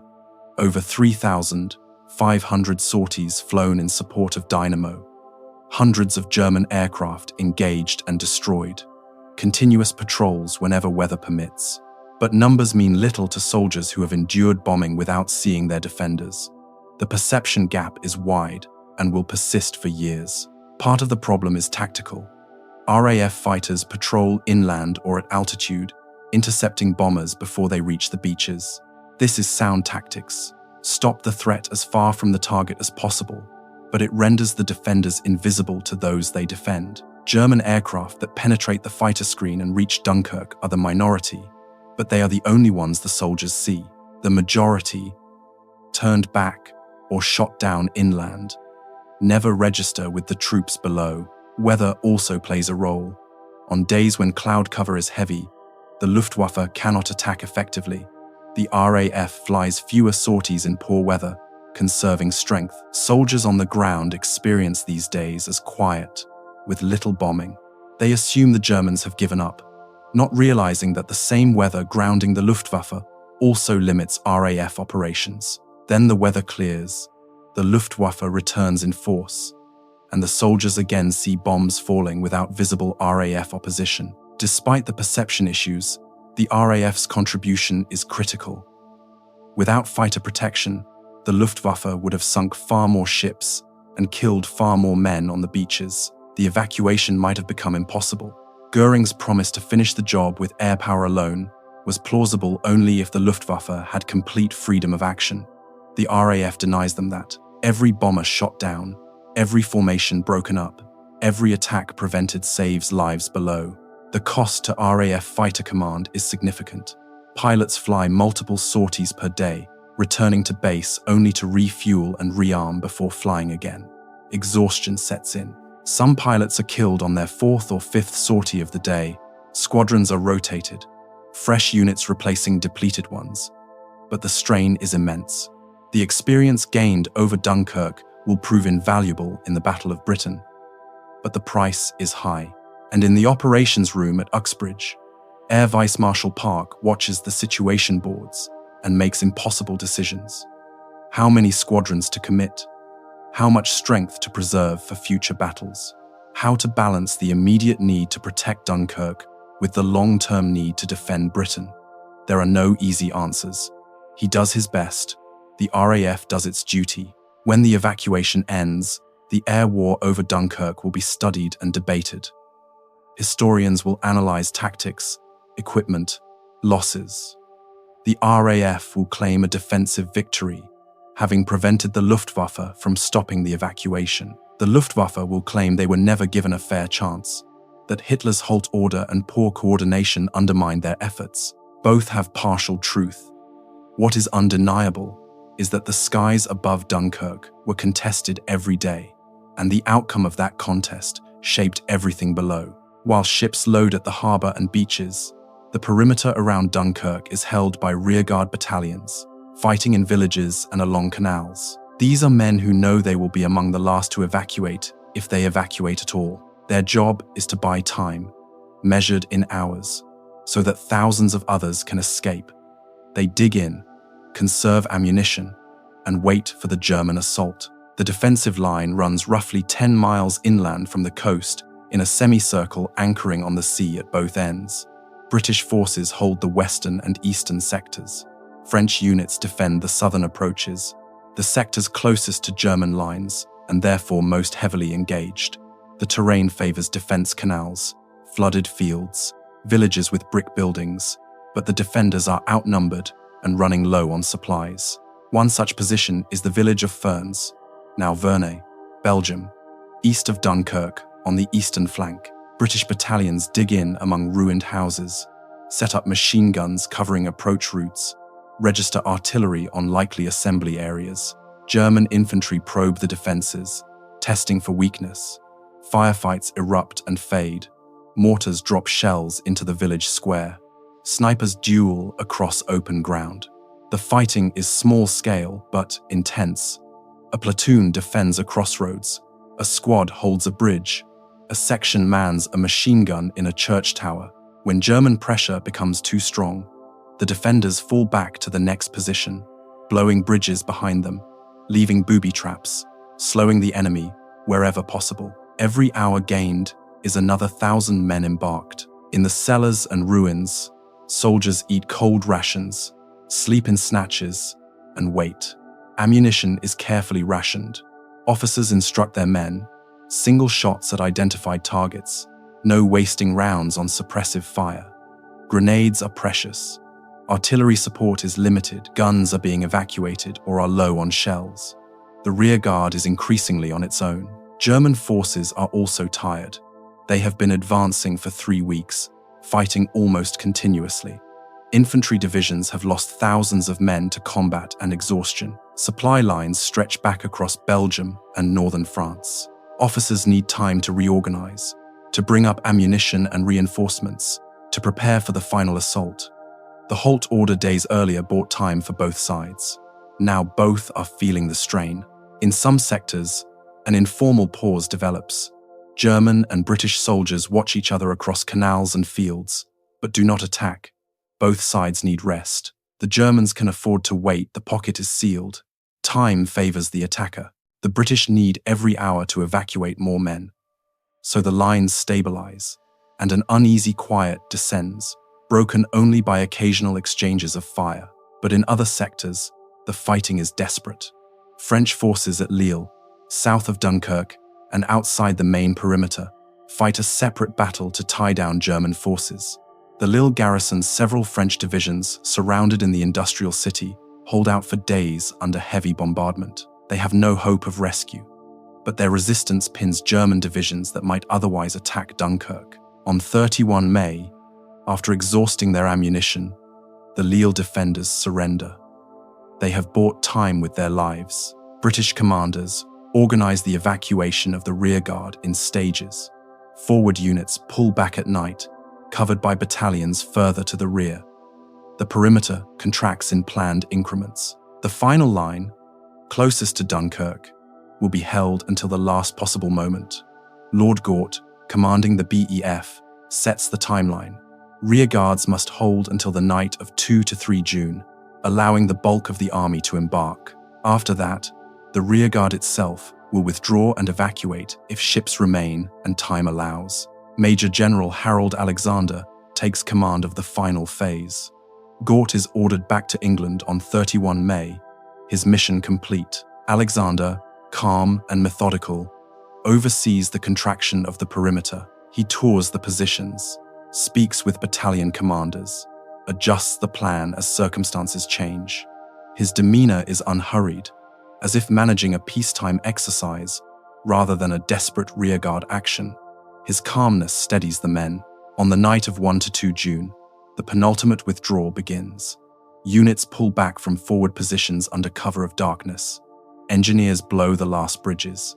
Artillery fires a final barrage to cover the retreat. German forces, realizing the perimeter is collapsing, press forward. The rearguard fights a series of sharp engagements to break contact, then fades into the night. By dawn on 2 June, the perimeter has contracted to a narrow strip around Dunkirk itself. Only a few thousand British troops remain, along with tens of thousands of French soldiers still holding the southern sectors. The British rearguard is exhausted, nearly out of ammunition, but still cohesive. Orders are clear. Hold until nightfall, then withdraw to the beaches for the final embarkation. The day is tense. German artillery pounds the remaining positions. Luftwaffe bombers strike the harbor and beaches. The rearguard endures, returning fire sparingly, preserving what little ammunition remains. Officers watch the sun track across the sky, counting down the hours. Nightfall cannot come soon enough. As dusk approaches on 2 June, Alexander walks the perimeter one last time. He checks that units are prepared to withdraw, that demolitions are set, that nothing essential has been forgotten. He is methodical, thorough. This is the final act. It must be done correctly, and when darkness falls, the last British units pull back from the ruins they have defended for days. They move quietly through the wrecked streets of Dunkirk, past burning buildings and cratered roads, toward the harbour and beaches. The ships are waiting. The rearguard has done its job. Now it is their turn to leave. By the night of 1 to 2 June 1940, Operation Dynamo has shifted almost entirely to darkness. Daylight evacuations have become too dangerous. The Luftwaffe dominates the skies during the day. Ships attempting to load in daylight are bombed repeatedly, losses mounting to unsustainable levels. The decision is made. Evacuations will proceed at night, using the hours of darkness to move men from shore to ship and across the Channel to England. Night operations bring their own challenges. Navigation is difficult. The harbour is unlit to avoid providing targets for bombers. The East Mole, crowded with soldiers, is invisible, except as a darker line against dark water. Ships must approach cautiously, using minimal lights, feeling their way to the mooring points. Collisions are common. Vessels scrape against each other, against the mole, against submerged wrecks. But the work continues. Soldiers queue in darkness, guided by shouted orders and the occasional shielded flashlight. They shuffle forward along the mole, unable to see more than a few feet ahead. The wooden planking is damaged in places, blown apart by bombs, with gaps opening into the water below. Men step carefully, feeling their way, holding onto the soldier in front. Some miss their footing and fall into the sea. Others reach out and pull them back. The line moves on. Loading is slow in darkness. Men file aboard invisible ships, directed by sailors they cannot see. Once on deck, they are packed into every available space. Mess decks, passageways, engine rooms, even the upper deck, in open air. Destroyers designed for 300 crew now carry 800 soldiers. Ferries, designed for 500 passengers, carry 2,000. The vessels sit dangerously low in the water, overloaded and vulnerable, but they cast off and make for England. The crossing at night is tense. U-boats operate in the Channel. German E-boats, fast motor torpedo boats prowl the shipping lanes. Mines drift on the tide. Ships zigzag to avoid torpedoes, steam without lights to avoid detection, rely on lookouts and luck. Some are hit. The destroyer HMS Basilisk is bombed and sinks on 1 June. The French destroyer Foudroyant is sunk by air attack on 2 June. Each loss is a disaster. Hundreds of men drowned in the cold Channel waters. But most ships make it across. In Dover, exhausted soldiers stumble off the ships into a well-organized reception. Trains wait at the docks to carry them inland. Food and tea are distributed. Medical staff triage the wounded. The men, many of whom have not slept in days, collapse onto the trains and are taken to camps and billets across southern England. They are safe. They are home. The nightmare is over. But for the sailors and ship's crews, the nightmare continues. As soon as a ship unloads in Dover, it refuels, takes on water and stores, and turns around for another run. Crews work without rest, crossing and recrossing the Channel, knowing each trip might be their last. Fatigue accumulates. Mistakes happen, but the missions continue. On the night of 2 to 3 June, the evacuation enters its final phase. The British rearguard, down to around 4,000 men, withdraws to the beaches. Ships make last runs to Dunkirk, knowing this is the end. The pressure is immense. Get everyone off before dawn, before the Germans overrun the beaches, before it is too late. Major General Alexander tours the beaches and harbour after midnight, checking that all British units have been evacuated or are in the process of boarding. He finds small groups still waiting, directs them to ships, ensures they are loaded. By 2:30 a.m. on 3 June, he is satisfied. The British Expeditionary Force has been evacuated. He boards the last destroyer for England, but tens of thousands of French soldiers remain. They have held the southern perimeter, allowing British forces to evacuate first. Now it is their turn. Churchill has ordered that French troops must be evacuated in equal numbers. But time is running out. The perimeter is collapsing. German forces are closing in. Ships return on the night of 3 to 4 June for a final effort to bring off as many French soldiers as possible. The loading is chaotic. French units, many of which have been fighting until the last moment, rush to the harbor and beaches. Disciplined phrase. Men crowd onto ships without regard for capacity or safety. Vessels are dangerously overloaded. But the alternative is capture. They cast off and make for England. Decks awash, soldiers clinging to railings and lifeboats. Vice Admiral Ramsay, in Dover, makes the final decision. By the early hours of 4 June, German forces are entering Dunkirk. Further evacuations are impossible. The operation is terminated. The last ships depart.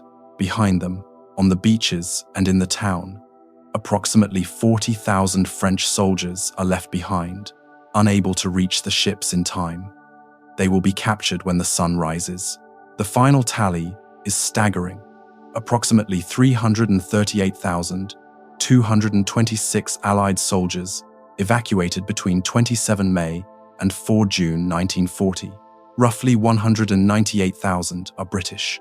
140,000 are French and Belgian. The initial estimate of 45,000 has been exceeded by a factor of 7. Against all expectations, the bulk of the Allied armies in the north have been saved. The cost is also significant. 9 British destroyers sunk, 19 damaged. Over 200 Allied ships lost ferries, transports, trawlers, little ships.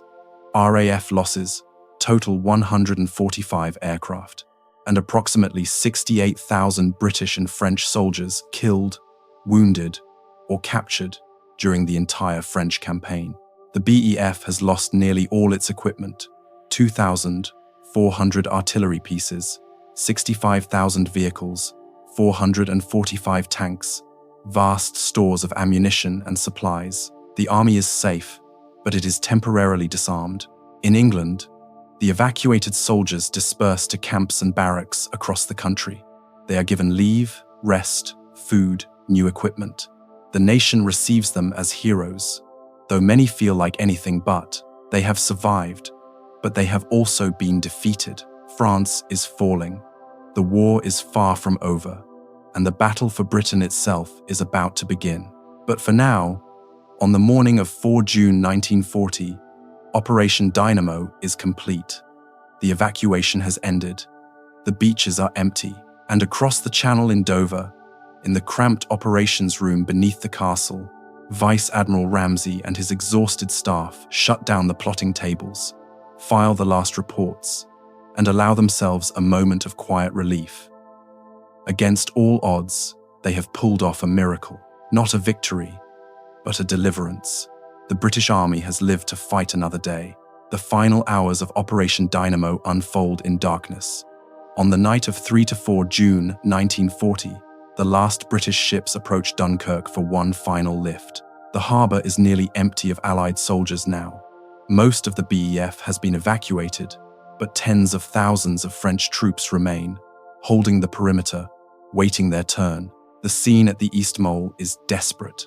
French soldiers crowd the narrow walkway, pressing forward toward the ships. Units that have fought rearguard actions for days, exhausting their ammunition, now rush to embark before dawn. Discipline, which has held for so long, begins to fray. Men push and shove.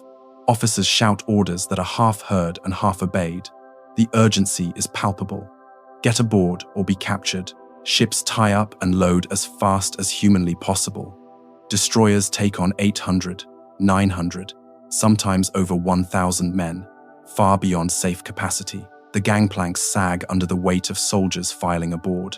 Below decks, men pack into every compartment. On deck, they stand shoulder to shoulder, Ships cast off, sitting dangerously low in the water, overloaded to the point of capsizing, but they make the crossing. Hundreds more French soldiers are saved. Yet for every man who boards a ship, others are left behind. The mathematics are brutal. There are not enough ships, not enough hours of darkness, not enough time before German forces enter the town. By 3 a.m. on 4 June, German infantry are in the outskirts of Dunkirk. Artillery shells fall into the harbor. Machine gun fire echoes through the streets. The situation is collapsing.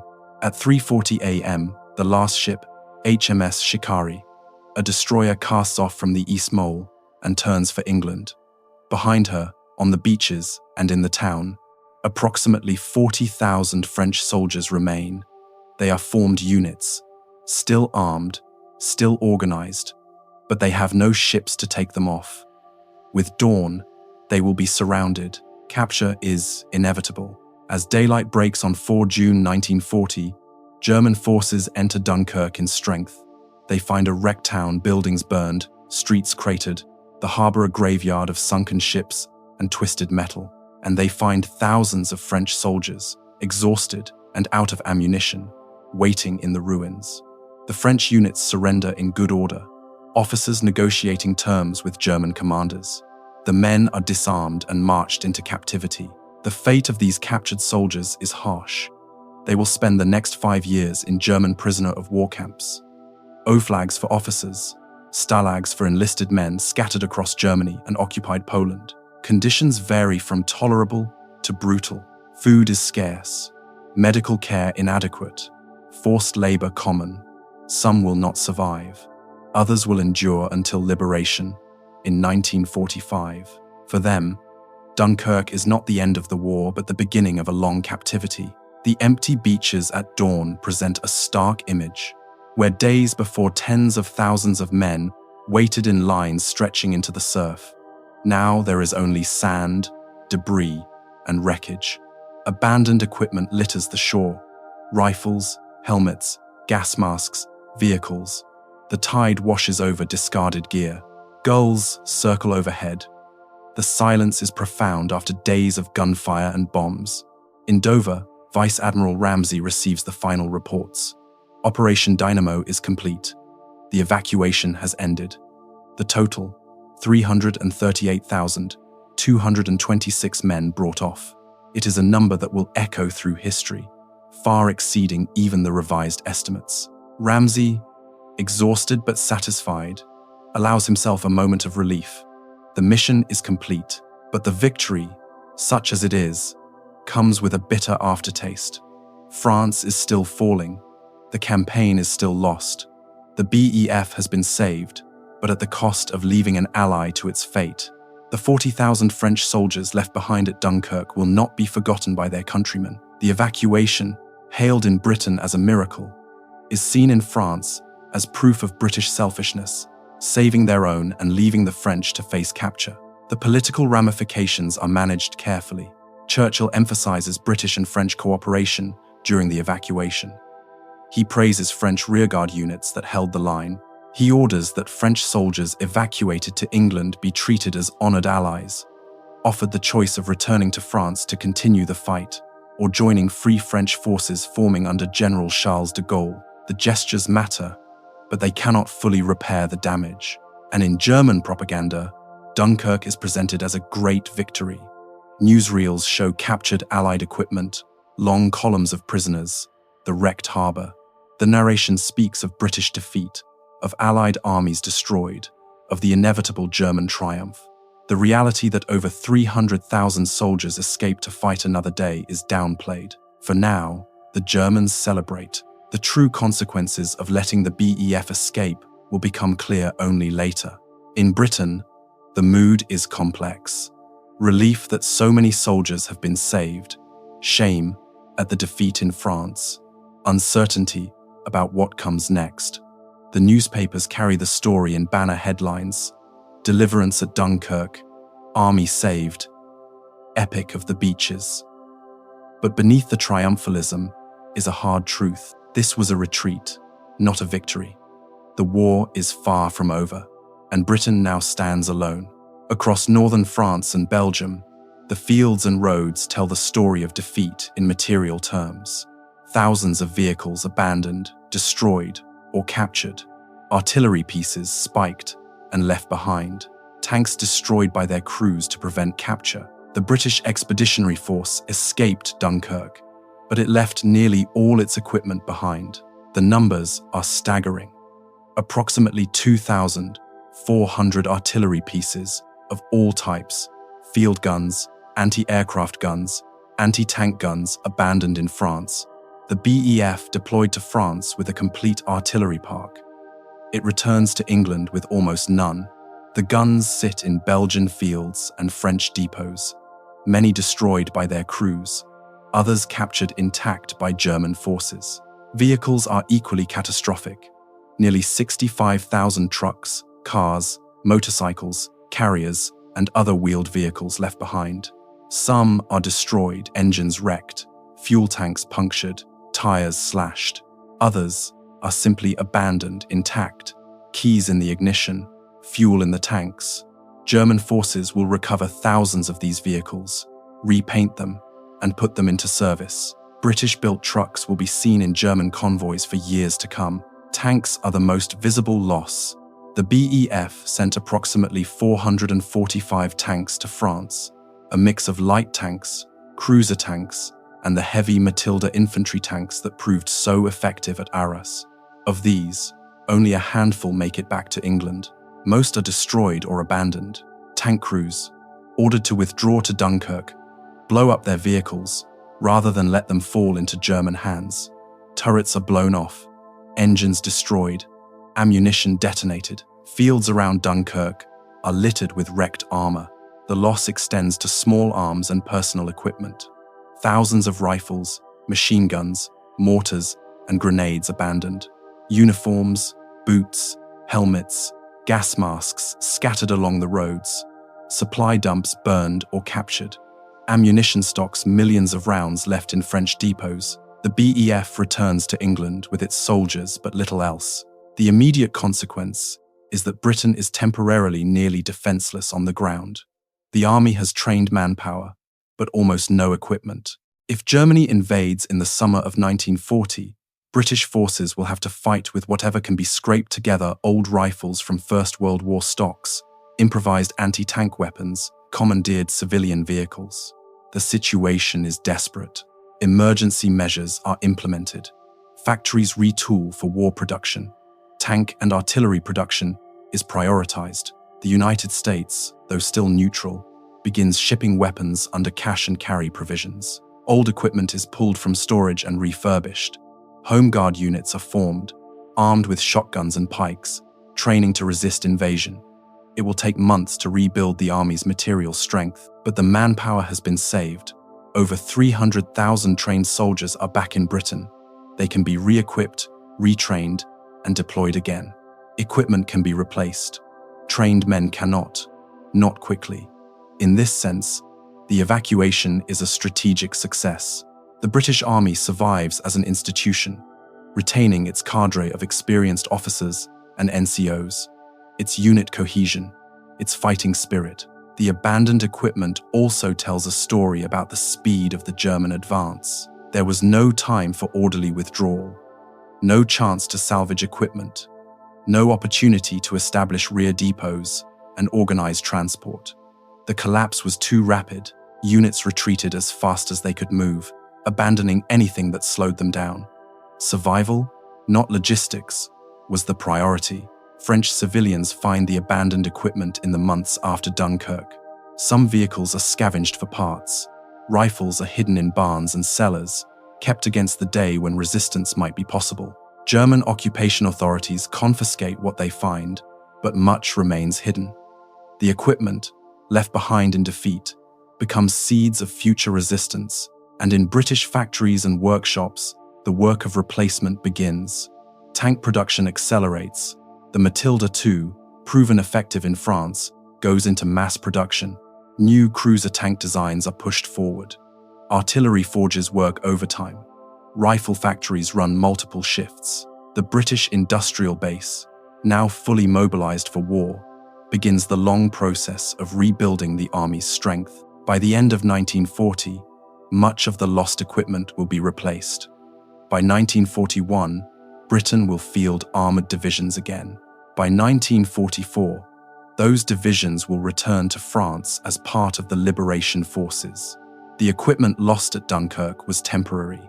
The soldiers saved were permanent. History will judge that the trade was worthwhile. On 4 June 1940, Prime Minister Winston Churchill rises in the House of Commons to address the nation on the Dunkirk evacuation. The chamber is packed. Members of Parliament, peers, military officers, journalists. The mood is tense. Everyone knows the broad outlines. The BEF has been evacuated, but France is still falling. What will Churchill say? He speaks for over 30 minutes, his voice carrying through the chamber and via BBC broadcast to the entire nation. He does not sugarcoat the defeat. Wars are not won by evacuations. The loss of equipment is acknowledged. The danger of the strategic situation is made clear. But then he pivots to defiance. We shall fight on the beaches. We shall fight on the landing grounds. We shall fight in the fields and in the streets. We shall fight in the hills. We shall never surrender. The words electrify the chamber. This is not a speech of defeat, but of resolve. Britain will fight on, alone if necessary. The evacuation, though born of military failure, becomes reframed as evidence of British determination. The soldiers have been saved to fight again. The nation will endure. The speech is reported in every British newspaper the next day. Headlines blend relief and defiance. We shall fight on. 338,000 safely home. Churchill, never surrender. The photographs show soldiers arriving at Dover, tired but smiling. Trains carrying evacuees inland. Crowds welcoming them home. The visual narrative is one of survival and resilience. The term "Miracle of Dunkirk" enters popular usage almost immediately. Sermons in churches the following Sunday speak of divine intervention, of prayers answered, of providence guiding the nation through darkness. The National Day of Prayer on 26 May is remembered as the moment when the nation turned to God and was delivered. The little ships become symbols of civilian heroism. The narrative takes shape. Disaster transformed into deliverance through courage, faith, and unity. The reality is more prosaic. Dunkirk was not a miracle, but a well-executed military operation under impossible circumstances. Vice Admiral Ramsay's meticulous planning, the Royal Navy's professionalism, the RAF's air cover, the discipline of the soldiers, and a measure of good luck, these factors explain the outcome, not supernatural intervention. But the miracle narrative serves a purpose. It gives the nation hope at a moment when hope is desperately needed. French reaction is more ambiguous. French newspapers, in the brief period before censorship tightens under German occupation, report the evacuation with a mixture of admiration and resentment. The British saved themselves, yes, but left France to face Germany alone. The 40,000 French soldiers captured at Dunkirk become a symbol of British selfishness in French memory. The alliance is strained. Churchill works to manage the political fallout. He praises French rearguard actions at Dunkirk and Lille. He offers British bases to free French forces. He commits Britain to continuing the fight alongside France. But events move faster than diplomacy. On 10 June, Italy enters the war on Germany's side. On 14 June, German forces enter Paris. On 22 June, France signs an armistice with Germany at Compiègne, in the same railway car where Germany surrendered in 1918. France is defeated. Britain is now alone in the war against Germany and Italy. The strategic situation is dire. Invasion seems imminent. The RAF must defend the skies over England. The Royal Navy must control the seas. The army, rebuilding after Dunkirk, must prepare to resist landings. Everything depends on holding through the summer and into the autumn. But the evacuation has bought time. The army has been saved. The nation's morale, though shaken, has not broken, and the story of Dunkirk becomes part of the national mythology, a story of endurance in the face of defeat, of ordinary people doing extraordinary things, of a nation that refuses to give up. In pubs and parlors, soldiers from Dunkirk share their stories. The long march to the coast, the bombing on the beaches, the relief of boarding a ship, the gratitude at reaching England. Each story reinforces the narrative. We survived, we escaped, we will fight on. The individual experiences merge into a collective memory that will endure for generations. The evacuation also validates certain aspects of British identity: the importance of the Royal Navy, the value of civilian initiative, the little ships, the steadiness of the common soldier, the refusal to accept defeat as final. These themes resonate deeply with British self-perception. Dunkirk becomes a lens through which the nation views itself imperfect but resilient, defeated but unbroken. And in the months to come, as the Battle of Britain rages overhead and invasion threats loom, the memory of Dunkirk sustains morale. If we could pull off that miracle, the thinking goes, we can survive this too. The evacuation becomes evidence that even the darkest situations can be overcome. It is not victory, but it is proof that defeat need not be final. The evacuation from Dunkirk is not the end of the British retreat from France. Other ports remain, and other soldiers mostly support troops, and rear echelon units need extraction. Operation Ariel begins on 15 June 1940, targeting ports along France's western and southern coasts: Brest, Saint-Nazaire, La Pallice, Bayonne. The operation lacks the drama of Dunkirk, but achieves significant results. Over 190,000 additional troops are evacuated: British, French, Polish, Czech.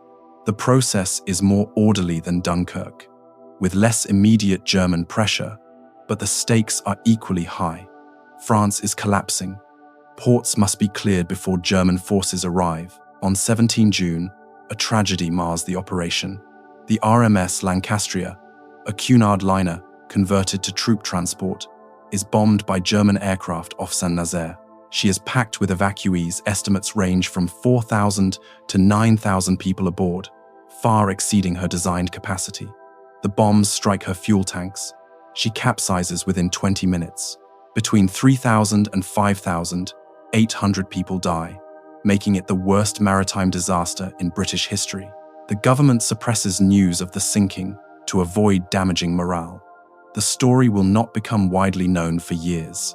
Operation Ariel concludes on 25 June, 4 days after the French armistice. The last British units leave French soil. The BEF, which landed in France in September 1939 expecting to fight a long war of attrition, has been expelled from the continent in less than 2 months. The speed and totality of the defeat are stunning. In Britain, preparations for invasion begin in earnest. The military situation is grim. The army has manpower, but little heavy equipment. Coastal defenses are minimal. Airfields are vulnerable. If Germany launches Operation Sea Lion, the planned invasion of Britain, the outcome is uncertain. Churchill orders emergency measures. Concrete pillboxes are built at strategic points. Beach obstacles are emplaced along likely landing sites. Roadblocks are prepared to slow enemy advances inland. The Home Guard is formed, eventually growing to over 1 million volunteers, armed with rifles, shotguns, and improvised weapons. The public is instructed on how to respond to invasion. Resist, do not collaborate, trust in the army, and RAF. The RAF becomes the critical defensive force. If the Luftwaffe gains air superiority, invasion becomes feasible. If the RAF can deny air superiority, the Royal Navy can destroy any invasion fleet attempting to cross the Channel. Everything depends on Fighter Command, and Fighter Command, having lost 145 aircraft over Dunkirk, must rebuild quickly. Factories work around the clock. Spitfire and Hurricane production accelerates. Damaged aircraft are repaired and returned to service. Pilots are trained in compressed timelines, pushed through courses designed to take months but now shortened to weeks. Every squadron, every pilot, every aircraft matters. The BEF, meanwhile, disperses across Britain to regroup and re-equip. Units are sent to camps in Scotland, Wales, and the Midlands. Soldiers are given leave to visit families. Equipment is issued from stocks and emergency production. Training resumes. this time focused on defending Britain rather than fighting abroad. Morale is surprisingly steady. The men have survived Dunkirk. They are ready to defend their homeland. French forces evacuated to Britain face a choice. The French government, under Marshal Philippe Pétain, has signed an armistice with Germany. Metropolitan France is now divided into an occupied zone under German control and an unoccupied zone governed by the Vichy regime. French military units are being demobilized. But General Charles de Gaulle, broadcasting from London, calls for continued resistance. He forms the Free French Forces and invites French soldiers in Britain to join. Many do. Thousands of French soldiers and sailors choose to continue the fight under de Gaulle rather than return to occupied France. Others, loyal to the Vichy government or simply exhausted, choose to go home. The split creates lasting divisions within French military and political circles. Dunkirk and its aftermath become part of France's complicated wartime legacy. For Britain, the summer of 1940 becomes the most dangerous period of the war. Alone, under-equipped, facing an enemy that controls the entire European coastline from Norway to Spain, invasion seems inevitable. The public braces for the worst, but the RAF holds. The Battle of Britain, fought in the skies over southern England from July to October, ends in British victory. The Luftwaffe fails to achieve air superiority. Operation Sea Lion is postponed indefinitely. Britain survives, and the soldiers saved at Dunkirk remain the core of the British Army. They will form the cadre of divisions that eventually return to the continent, first in North Africa, then in Italy, finally in Normandy on D-Day, 6 June 1944. The army defeated in France in 1940 will be reborn, re-equipped, and victorious 4 years later. Dunkirk is not the end of their story, but the beginning of survival and eventual triumph. In the years after the war, historians and military analysts dissect the Dunkirk campaign, seeking to understand what happened and why. The evacuation is examined from every angle: strategic, tactical, logistical, political. Debates emerge that will continue for decades. The German halt order remains the most controversial decision. Why did Hitler order the panzers to stop when they were within striking distance of Dunkirk? The question produces multiple theories. Some historians argue it was a military decision based on logistical concerns and terrain. Rundstedt wanted to consolidate before advancing into difficult ground. The panzers needed rest and refitting. These are rational explanations. Others see political motives. Hitler, hoping to negotiate peace with Britain, deliberately let the BEF escape to show magnanimity. This theory finds little support among serious historians. There is no documentary evidence that Hitler intended to spare the British, and his later actions suggest no such sentiment. It appears to be post-war mythology, an attempt to explain an uncomfortable outcome. A third interpretation suggests Hitler simply misjudged the situation. He trusted Goering's assurance that the Luftwaffe could finish the job. He underestimated British resilience and naval capability. He made a mistake, and that mistake allowed over 300,000 Allied soldiers to escape. This explanation, unglamorous but plausible, is widely accepted. German generals, writing memoirs after the war, largely blame Hitler for the halt order. Guderian, in particular, claims he wanted to push forward and was frustrated by the order to stop. Whether this is accurate or post-war self-justification is debated. What is clear is that the halt order gave the Allies critical time to stabilize the perimeter and begin the evacuation. The casualty figures are also examined. The BEF suffered approximately 68,000 casualties during the entire French campaign, killed, wounded, or captured.